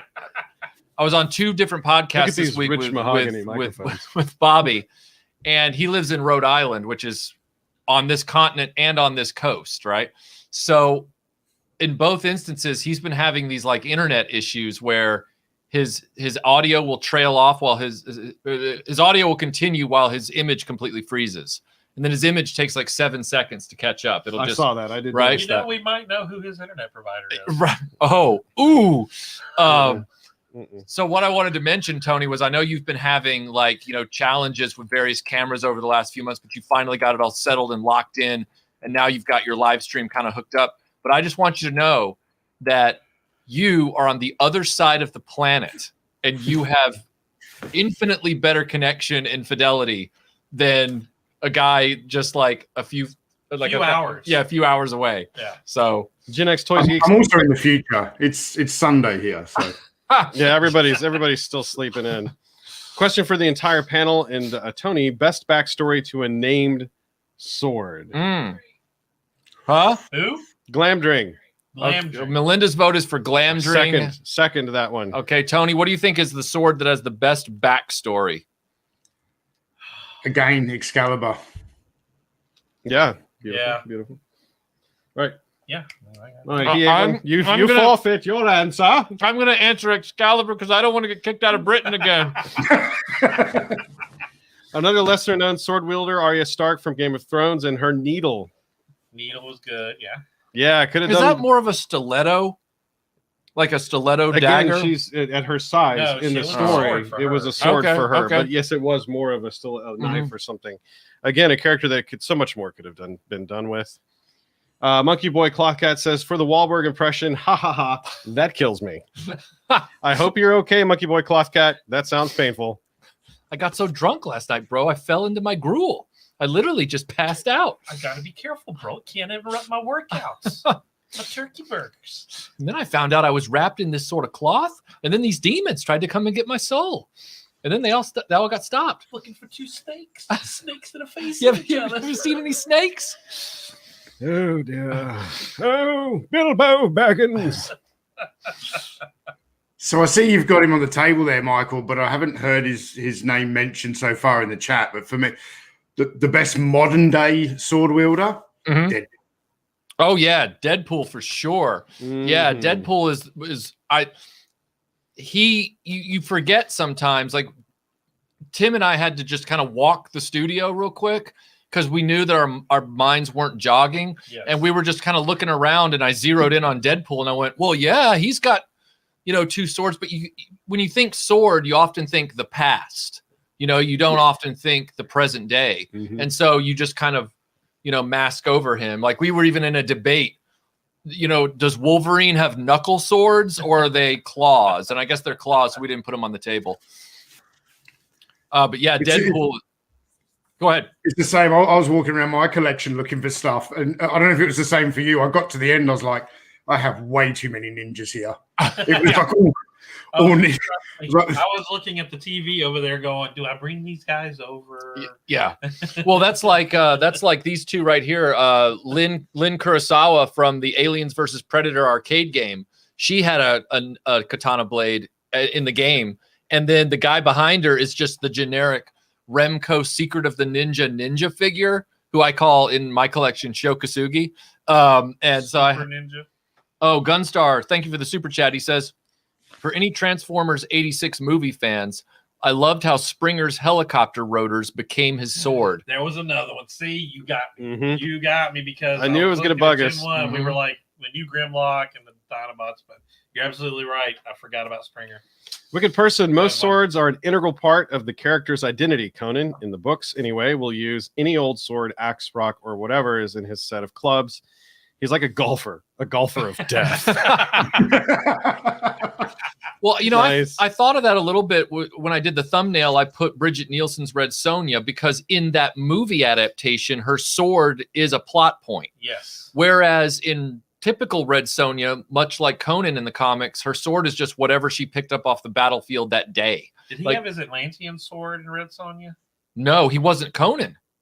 Well, yeah, I mean, no, he says, I am Kalidor. Yeah, no, yeah. You're right. Michael, did you play Heavenly Sword on the PS3? I know of it. I have not played it. I heard it was awesome, boys. Well, Q Fluff says, sorry, boys. The lady That's in why I Heavenly said boys. Nice. Says, the lady in Heavenly Sword PS3 game wields the biggest sword ever. Bigger than, what's his name, Cloud in Final Fantasy? Yeah, that's what I was going to say. I mean, Sephiroth, at least for like length. Okay, yeah, Sephiroth had length, Cloud had girth. Yeah, it was like that big. It was like that big piece of like industrial rebar with just an edge on it. It was just like Fred over here trolling us with Count Dooku. Oh, Count Dooku. Yeah, he kind of had the lightsaber equivalent of the walking stick sword. Yeah. You know, it kind of had the crook on it. Mm-hmm. Tony, I'm looking at the cavalry dude right there. You've got the guy with the cavalry saber. That's a good addition because you don't, you know, I didn't even think about that. That's sweet. Nice. So this Action Man is one that for some reason it's been in storage. I don't have enough room to display everything, and it doesn't kind of fit with the majority of the collection being British. But I thought I'd dig him out for this. Yeah. And Action Man figures back in the day, they either came clean shaven or with full beards, and I actually had this one custom done with like a little goatee to look like Matthew Broderick in Glory. I know in Glory he wasn't. Wait. Put that back toward camera again. Do this one, I think. Is it this one? No, this one. Sorry, hold on. We're figuring this out. Yeah. Nice. He actually does look like Matthew Broderick. That's pretty great. That's crazy. Does he have the eagle eyes? He does. Oh, wow. So he literally is Matthew Broderick then. That's creepy. That is awesome. I would like you to stop doing that. It's very creepy. Ed5 says, good day, all from South Australia. Cheers, Ed5. No one has mentioned Victor from Underworld franchise, Vlad Dracul, and Butch from Pulp Fiction dispatching the Gimp. That's true. That's a good one, yes. There are a lot of swords. We were trying to stay in the 80s, but once you go beyond that, you're absolutely right. We tried for 2 seconds and then we gave up. You're right, because it was crazy. Yeah. Here we have a list. Gamer X says Magic, Psylocke, Nightcrawler, and Shatterstar. That's right. They all have different types of swords. Psylocke has a psychic sword. Nightcrawler has an actual saber. He has an actual dueling saber. Nightcrawler, like X-Men? Nightcrawler X-Men in his original appearances in the comic. He has a it's like a basket hilt saber. I guess he does. Yep. Yeah. All right, John Deek says, don't forget the Great Mazinga had a sword. In theory, that's an 80s story. Tall sword. That's a lot to swing. That is. That is. Well, talk about wagging the dog. Well, guys, I think it might be time to start opening up some boxes. You know what? I wish, and that we had some boxes. No, I wish it would have been possible. One day, Tony, we're going to have to do a thing where we coordinate, where we know that we both have boxes to open at the same time, like on the same live stream, and just like coordinate that. So like, ladies and gentlemen, it is Melinda. Everybody, please welcome Melinda. Maybe that's a terrible idea. But I do wish that your parcel had gotten to you faster, but there's no 1 day shipping to Perth or Port Hedland or wherever. Yeah. Wow, that is a brand new sentence. There's no 1 day shipping to Perth. But I did send it on the fast lane. It's fast lane, so I don't know how long that's going to be, but yeah, it shouldn't be too long. Things have certainly sped up since last year when everything went crazy. I was worried about that Darth Vader TIE fighter for a while. I didn't know what was going to happen. Never thought I'd say that out loud. Gen X Toys Geeks, Jody says, there's no eagle eyes like Tony's eagle eyes. Seriously, man, those were creeping me out. See, it's charming when you do it. It's charming when you do it. When that toy does it, man, it's freaking me right on out. Now I can read too. You can. Yeah, this is a thing. This is a heck of a thing, Melinda. Leo Convoy's review says, type 1 in chat if you want a 3-man sword fight between Michael, Timothy, and myself. Well, I mean, come on. Yeah. Although it sounds to me, Leo, like you have a lot of expertise with a bladed weapon. It's definitely something I'd want to research a bit more before volunteering any of my friends to sword fight. Although they will not back down. Yeah, but that sword that Tim's got, he can just bitch slap people with it. That's true. Monkey Boy Cloth Cat says, open the boxes with a sword. Well, at least one of them is sharpened. Your Kingdom of Heaven sword is sharpened, right? Yeah. So. All right, Ed5, cheers again. Happy birthday, Melinda. Thanks. Thanks all of you in the chat who were so nice to wish me a happy birthday.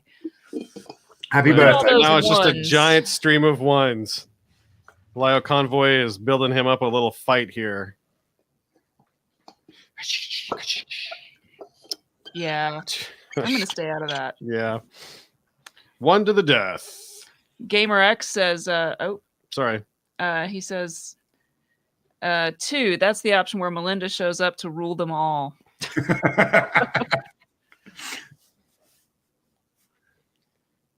Oh, it moved when I went to click it. That's what happens. It's amazing.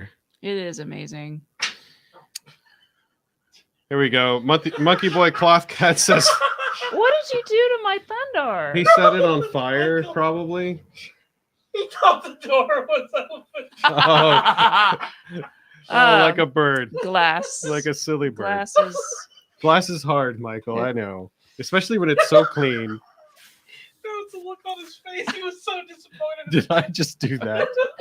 Monkey Boy Cloth Cat says, awesome. we missed your sword opinions, Melinda. Well, my sword opinions are that They're great. they're great. I think that it's interesting because I think swords are so popular because they have limits.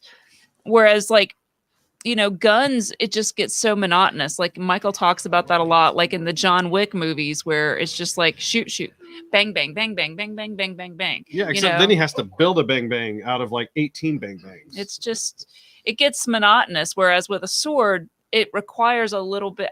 I mean, shooting a gun is not like super easy if you actually want to hit stuff. But what I'm saying is it looks more interesting when you're doing sword fighting and stuff like that. So in a visual medium like film, I mean, it just makes sense to have swords. And plus, especially it's almost like the Superman problem. Like the sword solves the problem too, or the gun solves the problem too quickly. Yeah. Unless you find some way to hinder it. John Deek here says, hey, M&M, I would love to see you guys do a historical video of Shogun Warriors, licensed and rare bootleggers. Happy birthday, M1. So that means you're this one in M&M. Yes.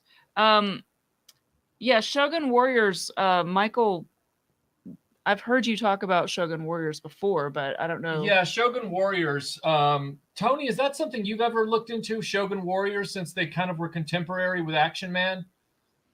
It's not something I ever want to collect. I mean, they had a Godzilla in the line, which is quite famous for that. But yeah, it was never on my radar when I was a child. So do you have any Shogun Warriors in the collection? I don't think you do. I have a Mazinger that was donated. Tim, you can just set that in the floor for now. So I have a Mazinger that was donated, but he's in a rough shape. He needs extensive restoration. So it's gonna take me a while to put him back together and get all of his, parts or replicas of those parts. But they're so, those Shogun Warriors have such a following and they're so expensive that you end up, having to remortgage your house if you want to collect even half the line. Buying a whole bunch of stock that Reddit tells you to buy. My American friends are such nerds that they had me bring a sharp katana into the U.S. for them to cut their wedding cake with. At their wedding, obviously. That'd be a heck of an anniversary. That'd be a heck of a thing to declare at customs. Yeah. Yeah. Does that carry on? Probably not. I don't think so, no. Do you have to piece bind it? Piece bound? What is that called? If you can't bring a nail file on a plane, then you probably can't bring a katana. Probably not. Yeah. Sorry I had to ask. That's not good. Shouldn't have had to ask that question. Shouldn't have had to. Well, Tony, what did you have for breakfast besides tea? A cigarette. Excellent choice. I thought that or is it just Melbourne that's known for its coffee? Or is it a whole Australia? I know, but no, all of Australia. We have there's a local barista about 5-minute drive from here that I go visit. I have a couple of cups of tea at home, and then once the barista opens up, I go down and get myself my cappuccino. Nice. That sounds really good right now, actually. Very nice. Yeah. All right, so put that moon pie down and get to cutting there, Michael. All right, here we go. You guys have kept this chat so lively. This is the first live stream where I wasn't able to finish a moon pie before we open the boxes. All right, so this first one is from Anthony. Hey, Melinda, Aaron, you should put me on the small picture so people can see the boxes. We don't like you in small picture, Tony. No. You're the good looking. People want to see the boxes, Michael, including myself. You look best in 16 Everything's big in You look best in 16:9 aspect ratio. Thank you. Tony has You're a lot welcome. Tony has a lot of experience with StreamYard lately because of the Palette Talk show and everything else. He's been an inspiration to us to learn this platform. So, and today was my trial by fire, digging into it, learning the ins and outs. And so far, I like it. Like there's only a couple things we can postmortem after the show, but I really do I do love a good postmortem. I do too. I Finally figured bringing it back to murder. It's taken a while. Yeah, That's an old chestnut we're gonna dust off. Yeah. Yeah. Hello, Retro. Sorry, go ahead. No, you please. Yeah. Is it a super chat? Nope. Okay. It was Aaron chat. Hello, RetroBlasting. I meant to send this custom figure last week, but I needed a couple of pieces to wrap it up. My daughter Ainsley helped me complete this figure. Hope you like it and display it with the only other figure in this size in this line. My daughter had a birthday this week and she turned 11. She loves the channel and Melinda is her favorite because she likes ponies and cats. Keep up the great work and please don't try to stick this up your nose. Your friend in Tennessee, Anthony. Well, Anthony, thanks a million, man. Oh. No. Oh, wow. Way. You're going to love this, Tony. You have a birthday wish. Oh, thank you. Is that Beta SSL? Mm-hmm. It's an encryption protocol. Is it? Don't know if that's what they meant by it. I cannot believe this. I won't be impressed unless it's Gwyneth Paltrow's head. What's in the box?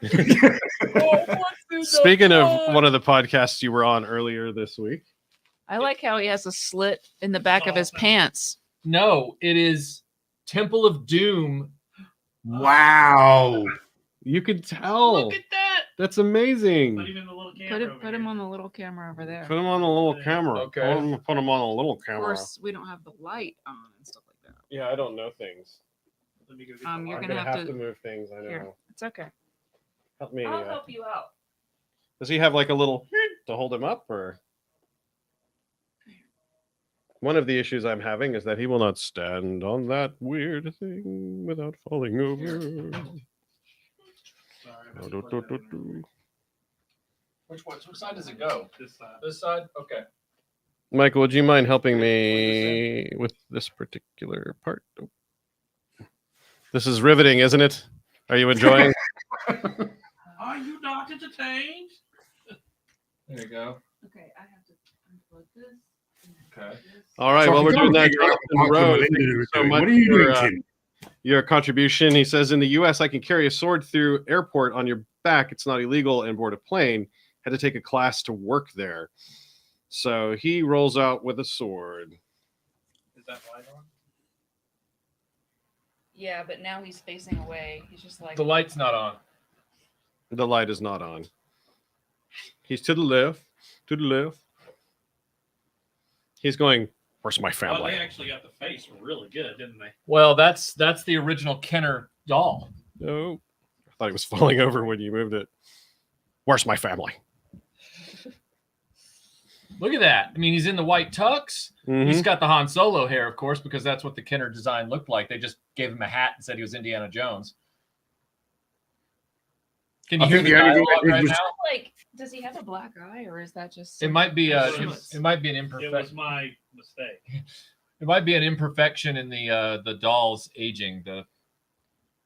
Oh my gosh, are we getting super chats right now? We are. John Deek says, morbid question of the day. What are you planning on doing with all your toys if, God forbid, you both die? I ponder this question some days for my collection. Oh, I've already He outlined ponders that question for himself, for his Well, collection, not what you would do specifically. Right. Well, Tim, unless he's plotting your death. Tim says, I'm trying to make it sound like he's not plotting your death. Tim says he's going to build a King Tut level crypt and put me at the center of it, and then an arc. In an arc, and all these antechambers will be filled with all this stuff like Howard Carter style. Yes. I don't really know. I think my collection will just get sold and distributed to other people after I die, you know, as so many things happen in sales. I'd love to donate everything to a museum before I die, but I don't know how much of this stuff will actually be wanted by a toy museum. And then I know you said, God forbid, both of you die. Just so you know, and I don't want to bring the live stream down, but mortality is a certainty. Well, I'll bring it back up. Matt Swafford says, "Happy Saturday, my friends. Hey, Tony, your Echo 1 just arrived and will go out on Monday. And Thundar's Sun Sword is my personal fave." Nice. Tony, you're awesome. getting an Thanks, Ecto 1, huh? Go ahead. You're getting an Ecto 1, huh? Yes, Matt Swafford has sourced one for me. So it's obviously just arrived with him, and then he's going to ship it to me so I can finally get around to doing a Ghostbusters video. Nice. Well, for those of you that don't know, Matt Swafford is the owner of Reclaimers Vintage Toys on Instagram. He is a longtime personal friend of mine.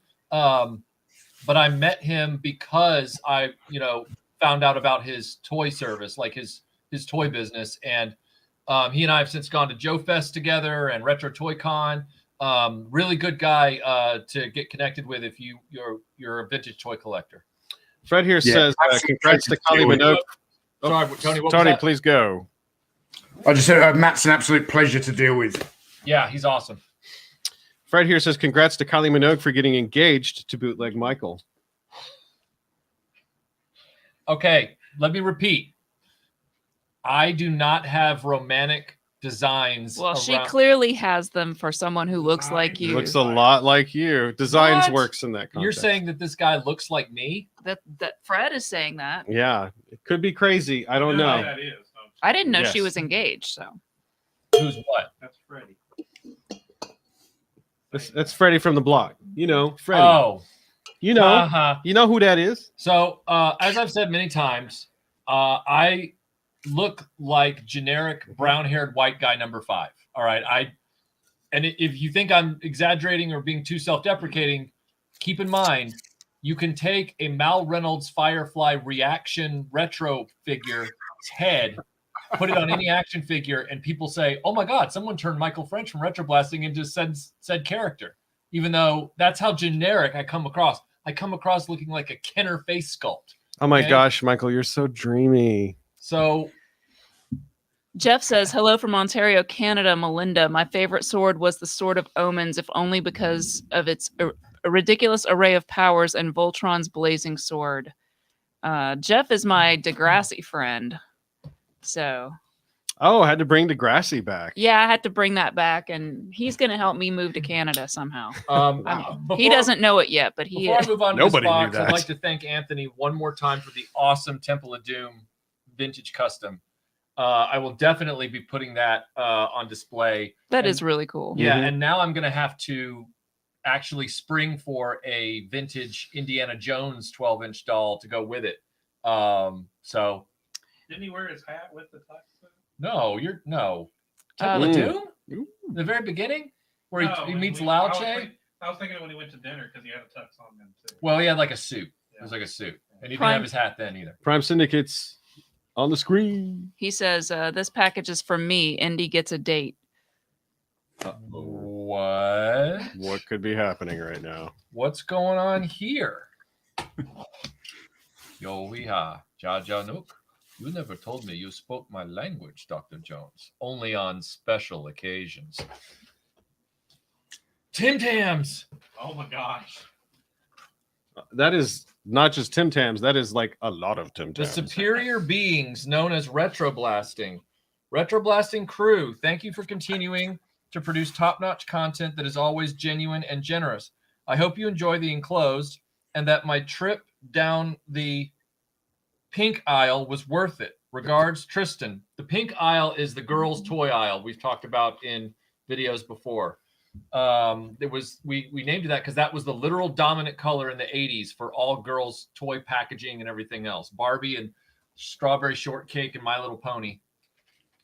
So we have Sunshine Coast Strawberries and Cream Tim Tams. Yum. And What? I've never even seen those. say what? I've never even seen those. I know. These things, like not these specific, I've never had these, but Tim Tams in general just come in like so many flavors. It's insane. Yeah. And I love it. It's kind of like how those guys who are obsessed with Tony, the guys that are obsessed with finding the different country of origin stamp variations on Star Wars figures. They just keep finding more of them. It's like Yeah. Tim Tams has as many variations as Luke Skywalker's country of origin leg stamp. All right. All right, before you go on, Lionel Convoy's Reviews says, if it makes you feel any better, Joe Amato has been tagged in so many He-Man figure pics. The Facebook face software thinks those faces are his. That's got to make him feel good. Yeah, no We kidding. have a DVD of Nicole Kidman's BMX Bandits. Wow. Her 80s Whoa. film, which I will say is screenwriting wise far superior to Rad. I'm just gonna say it. Like Not saying much, but well, look, I think the Rad movie has the superior soundtrack, but I think this BMX movie has the superior story. It's more rewatchable. Even though Rad's based on a true story. Is it? No. Did Look it up. I they did some research. they bike danced? I hope that prom scene was I hope it was verbatim legit. what I happened. hope they had them on the set and they were like, no, you do a little turn right there. Oh wow, check this out. So you're gonna have to put this on the thing. This is cool. It's he actually did the Blade Runner origami and put it in a frame with the quote, "It's too bad she won't live. Then again, who does?" How about that?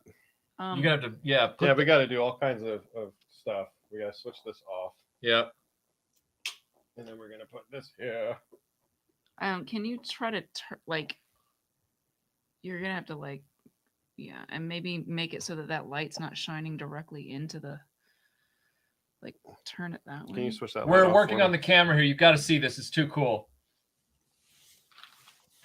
I think it's the light bar. It's not that light that's the problem. This bar. Yeah, there's not much we can do about that particularly. However, Okay, this is getting awkward, people. We gotta move it. Hey, just be confident, Michael. Don't let them see the fear. Just hold it up. That is awesome. That it's things like this that I avoided trying to get a Blade Runner PDK replica, and now that's over. I'm gonna have to go find one of those now. All right, and then we have that matchstick character was. We have a Blu-ray from Australia as well called Awkward. The Legend of Frog Dreaming. Cody is an adventurer who is about to explore the depths of a legend. Henry Thomas from E.T. is in this film. Have you heard about this movie? No. Tony, have you heard of this movie? Nope. Frog Dreaming. Orphaned 14-year-old Cody is. Oh yes, sorry, I have. Okay. Is it like a? I mean, I don't. Henry Thomas. It's a classic Australian film. It's one that we have to actually study in junior high school. Really? Oh, Yeah. Curious. Can That's I see great. that thing? Well, I can't wait to watch it then. But I've got your two war films in the queue first. Love that one. So I'm going to be watching those before I watch this. But this is definitely going up the list. Yes. Oh, Manuka Honey and Cream Tim Tams. I ran out a few months ago. Awesome. These are some of my favorites. Can I steal this? Yes, you I'm gonna can. put it in my office. Melinda is officially putting the Blade Runner origami in her office. She I likes like it. Blade Runner more than you, I think. So now It's not a competition. It's not a competition. Yeah, it is. What We she's really have- saying is she likes Blade Runner better than you. Okay, we have Superman the movie trading card, original vintage trading card. We're not Cool. eating the gum. We have we have an unopened Cool. wax pack of Return of the Jedi Tops trading cards. Ooh, we Wow. could eat this gum. Not eating the gum. Come on. Not eating Oh, the these gum. are all Superman. So and then we have a selection of Superman trading cards, including what looks like a sticker card. That gum tasted like Yep. tire with mustard on it. True. So these are vintage Superman trading cards. Awesome. I don't even have any Superman trading cards until today. Are those tops or fleece? Fleer? It doesn't say actually. No, I was just wondering. It should be they're, one of the they're majors. Kroger brand. Kroger brand trading card. Okay. Do you remember how those lawn chairs smelled when you were a kid? That's what that gum tasted like. this is That's something true. that could only have been in Australia? I have to believe because this could only have come from Australia. A Kylie Minogue doll. Well, how fortunate There's that more that there. is That's what you pulled out there because Can I see it? Because John Deek says, hands down, the best Kylie Minogue song was a collaboration she did with the Pet Shop Boys called "In Denial." Beautiful song. Check it out. Okay, I will. Have you not already? I'm sure I've heard it before. I'm gonna pull your Kylie card. That's cool. First, I get my English citizenship card revoked. You did that in the to same yourself. live stream as I get my Kylie card revoked. You did that to yourself. What are we talking about? You did that to yourself when you picked Connor's sword. Oh man, that Kylie would go very well with that Temple of Doom indie. That's, I think That's what he was. That's what saying. he was saying. Yeah, that's what. Not Anthony. I'm sorry. Put that on the. That's what he It was doesn't saying. work so Yeah, great. I meant to that use was my what phone. Tristan was saying. No, it Was doesn't. that it would go well? So yeah. Actually, hang on a second. What are you doing? Changing the world. You just keep doing what you're doing, and I'm going to try something else. So, Michael, you've had. I don't. Apologies, I don't remember who it was, but someone sent like a custom action figure of you, and they used was it Malcolm Reynolds Firefly head sculpt? Yep. The See, Malcolm. I'm concerned that if anyone ever makes a custom action figure of me, they're going to use the German mechanic from the indie line.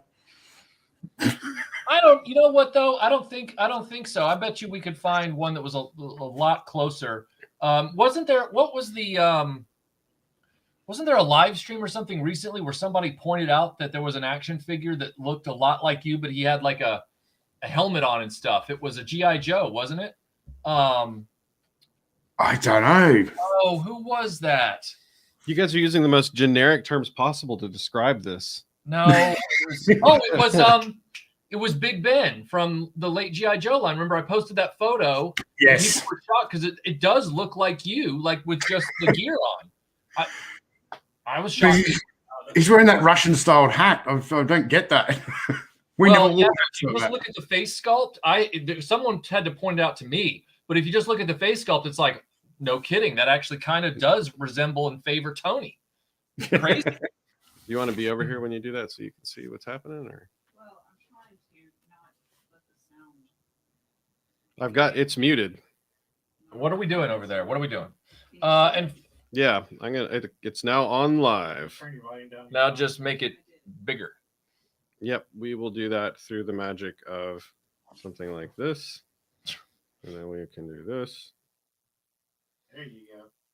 So I'm that's a fierce Kylie, I gotta say. Yeah, I'm probably gonna find a different outfit for that if I'm gonna display it. But yeah, that's awesome. I did not even know. I kind of had heard that those existed, but I didn't know much about them because they were only sold in markets outside the U.S. So thank you so much. That's awesome. I can no longer say the only Kylie toy that I have in my collection is Astrid from Doctor Who. And finally, Tristan, thank you so much for the Empire Strikes Back Mix and Match storybook, a vintage Star Wars Empire Strikes Back Mix and Match storybook. Really, really cool concept from back in the early 80s. Almost a choose your own. Oh, cool. That is very cool. It's like a choose your own adventure storybook, which is really cool. Choose your own adventure sentence. More than 200,000 combinations can be Choose had. your own sentence adventure book time. Timothy Tangeman, thank you. He says, this super chat is just for that excellent Conan impression. Or it could be Calidor. Danger is my trade. All right. Is this the last one? No, there's one more. Tony. Yes. I just wanted to let you know that I'm still aware that you are there and you are loved. That's very nurturing of you, Michael. I don't know. You're doing a great job there, Aaron, because I'm struggling just to read it all. All right. Uh-oh. Uh-oh. What? It's just for you. Here's the note. We have a note. The note says, RetroBlasting headquarters. Thank you for all the YouTube content. I enjoy all the Star Wars videos the most, as I am a 47-year-old fan living in the land of Kenner, Cincinnati. Of course, my toy collection expanded to G.I. Joe and Transformers in the 80s too. Well, I did sell all my Transformers and G.I. Joes years ago because I was not attached to them. Some G.I. Joe items were mixed in with my Star Wars. I regret selling them as they were in great condition with all the wonderful cardboard backs featuring the figure information. I know they went to a good home and are likely being displayed proudly somewhere in the world. As for the items in the box, They are not much, but these items likely got lost over the years or were marked with circles like the Sears catalog. I hope you enjoy these items as they are original. Thanks for helping me dust off my memories, and someday I'll unbox all my Star Wars and display it. Too many hobbies right now, but they are safe. Regards, Dennis. Lovely letter, Dennis. P.S. Where did the time go from starting this note till now? So much of what is in this box could have easily been used for your mail-ins retrospective. I'm disappointed in myself not to have sent the package earlier. The other item is for fun, just because of all the car content.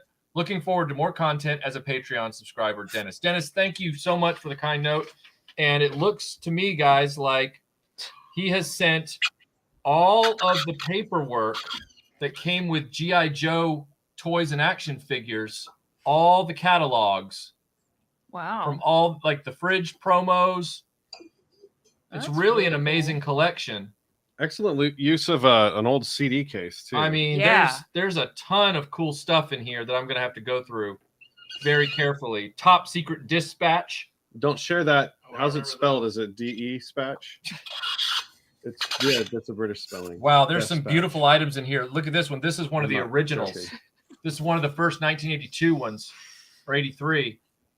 Thank you so much, man. I'm going to go through this very carefully, and I'll keep these in this case because they've clearly been protected in it. Holy crap. I just noticed this. He's got original sticker sheets in here. Oh, Michael's excited. Oh, that's the robots and... Wow. Okay. And then we have two more items here. Excellent. Before you continue, Wesley Hendricks says, have any of you read the Discworld books by Terry Pratchett? Michael has read more than I have in this case. He has great old Conan and lots of old humor like Monty Python, lots of swords. What I remember from my foray into that is the luggage that follows him around. Guys, this right here, I know it's hard to see. We might have to put it on the thing over there. This is the original Kenner Knight 2000 car. And it's in great shape. Mine is very beat up. I had that. Hold it up. Awesome. I don't know how to flip the camera, but neither do I. I could try this doodad over here. Yeah, this one just has better settings, Melinda. Click the little settings button and it goes front camera, back camera. Ah. Bless you, Tony. I actually got this idea from Tony, so I can't really take credit for it. All right. Where? Oh, yeah. There we are. If you can hear yourself echoing there, I apologize. I'm sorry. I've turned it all the way down, and I've muted it, so I'm not sure why it's... John Deek says everyone should email Netflix and convince them to have M&M on the next series of the toys that made us. I don't know if they're even going to have a next series. They've kind of moved on to another concept at this point, but yeah, I'd love to be on that show.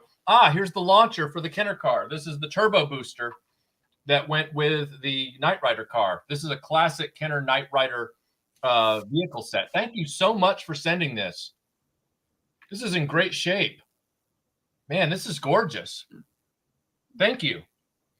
I'll put this on display with my other Knight Rider car, the larger talking one. All right. Last but not least, it's a box.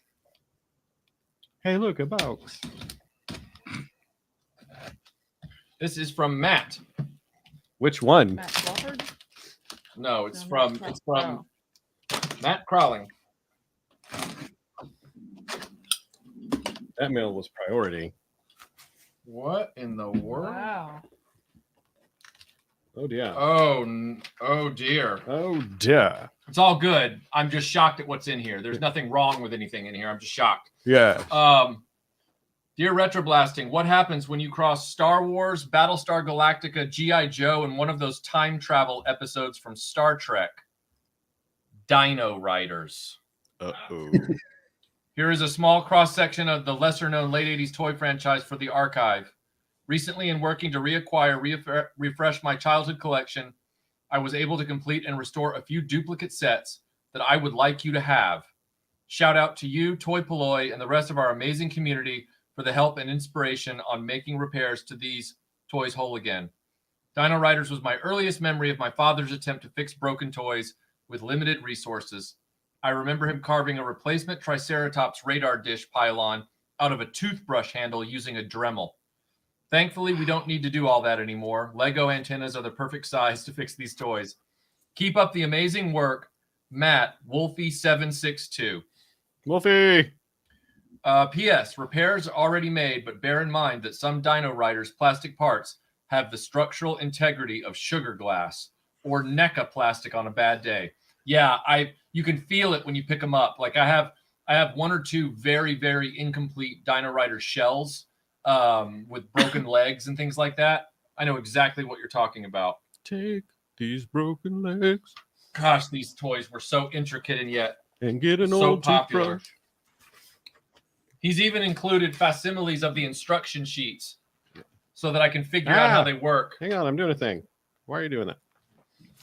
World Native Cardboard says, Tony and Michael, thanks for the video of Evel Knievel jumping Snake Mountain. I actually got a little teary-eyed when he made the jump.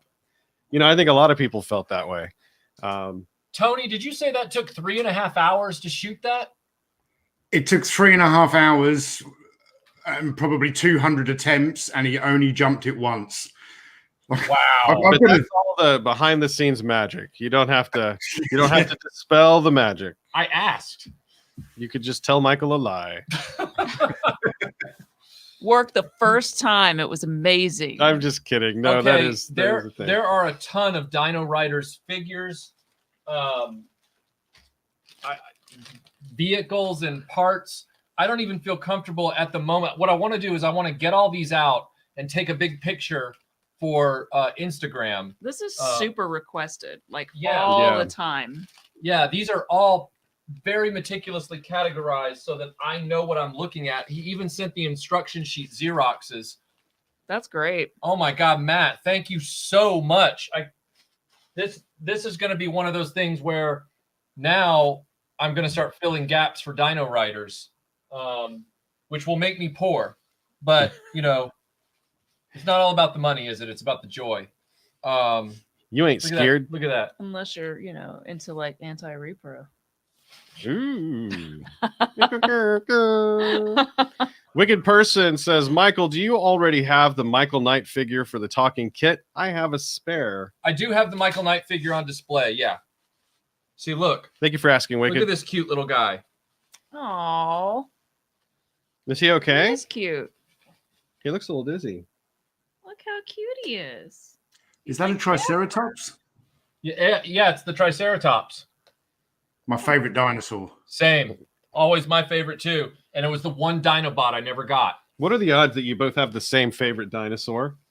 I mean, really? We have the same favorite dinosaur. We have the same favorite sword called Excalibur, right? Yeah. Oh, you're doubling down on that one, trying to reclaim. So these walk? I do love King Arthur's Legend, by the way. I was overthinking it. Excalibur for the win. I mean, it does. Just Michael, don't sweat it. No. When Tony says something like that, and even though I know he's joshing me, I do get worried because I feel destiny slipping away. You know, I think maybe in your brain, Michael, you were just comparing the two films. If you were to compare the films, I would go with Highlander. Yeah, for sure. John Borman's Excalibur is an interesting artistic experiment, but That's polite. What's that? That's polite. Yeah, it's very stylized and it's remembered for that reason. But it is very much of its time. Yeah. Oh, there's 2 Triceratops in here. They can be friends, or Jody, they can battle each other. Jody says, guess you now finally have a use for those replacement rubber bands. And Tony, I just want to say that was a masterclass in helping a brother out. Good job on that one. With the Excalibur Highlander. Mm-hmm. He threw you a lifeline. He did. It was a beautiful thing. Yep.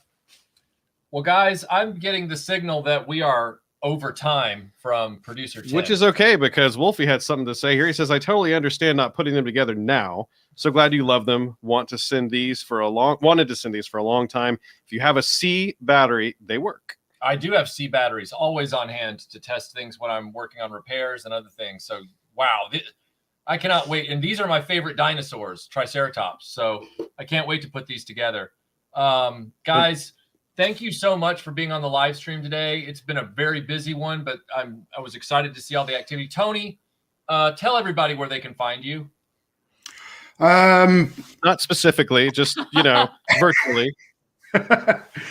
In the future in Western Australia, a lot of people know where to find me. Analog Toys on YouTube. But what I would like to say before we finish the stream, because I know you don't like to promote your Patreon, but guys, go to patreon.com/RetroBlasting.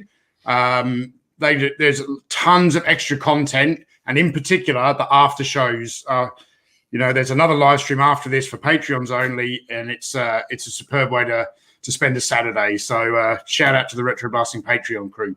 Well, I appreciate that, but I do stress that as somebody who has a great affinity for learning new things, and especially learning things about toys and pop culture that was going on in other countries outside the United States, which I've always found fascinating, Analog Toys is the best place to learn about all of that. Now, he does Star Wars as well. He does G.I. Joe. But for those of you that don't know Analog Toys, but you like RetroBlasting type content, it is worth going over there, checking out, and subscribing to his channel. Tony's done some awesome videos. I mean, some great stuff. So yeah, we're going to go do the after show here in about 15 to 20 minutes. Just take a little break.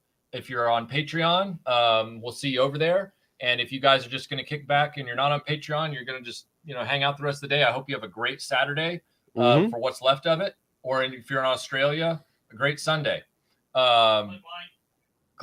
Tim wants you guys to click like, because we're still doing that experiment, seeing if the likes actually punch up the YouTube algorithm. All right. Well, I guess Jonathan Rowe, thank you. I appreciate that. He says, because of RB, I subbed to Analog Toys and Lyle Convoy. Nice. So nice. Good. Thank you very much. They're very different flavors from one another, but they're good people. You won't get the same hamburger with each channel, but you'll get the same satisfaction. So it's like different flavors Tim Tams. Yeah, we're like different flavors of Tim Tams. That's right. Which these Manuka honey ones are calling to me. All right, so we'll see some of you guys on the Patreon after show in about 15 to 20. The rest of you guys have a great Saturday or Sunday wherever you are. See you guys soon. Bye. Bye-bye.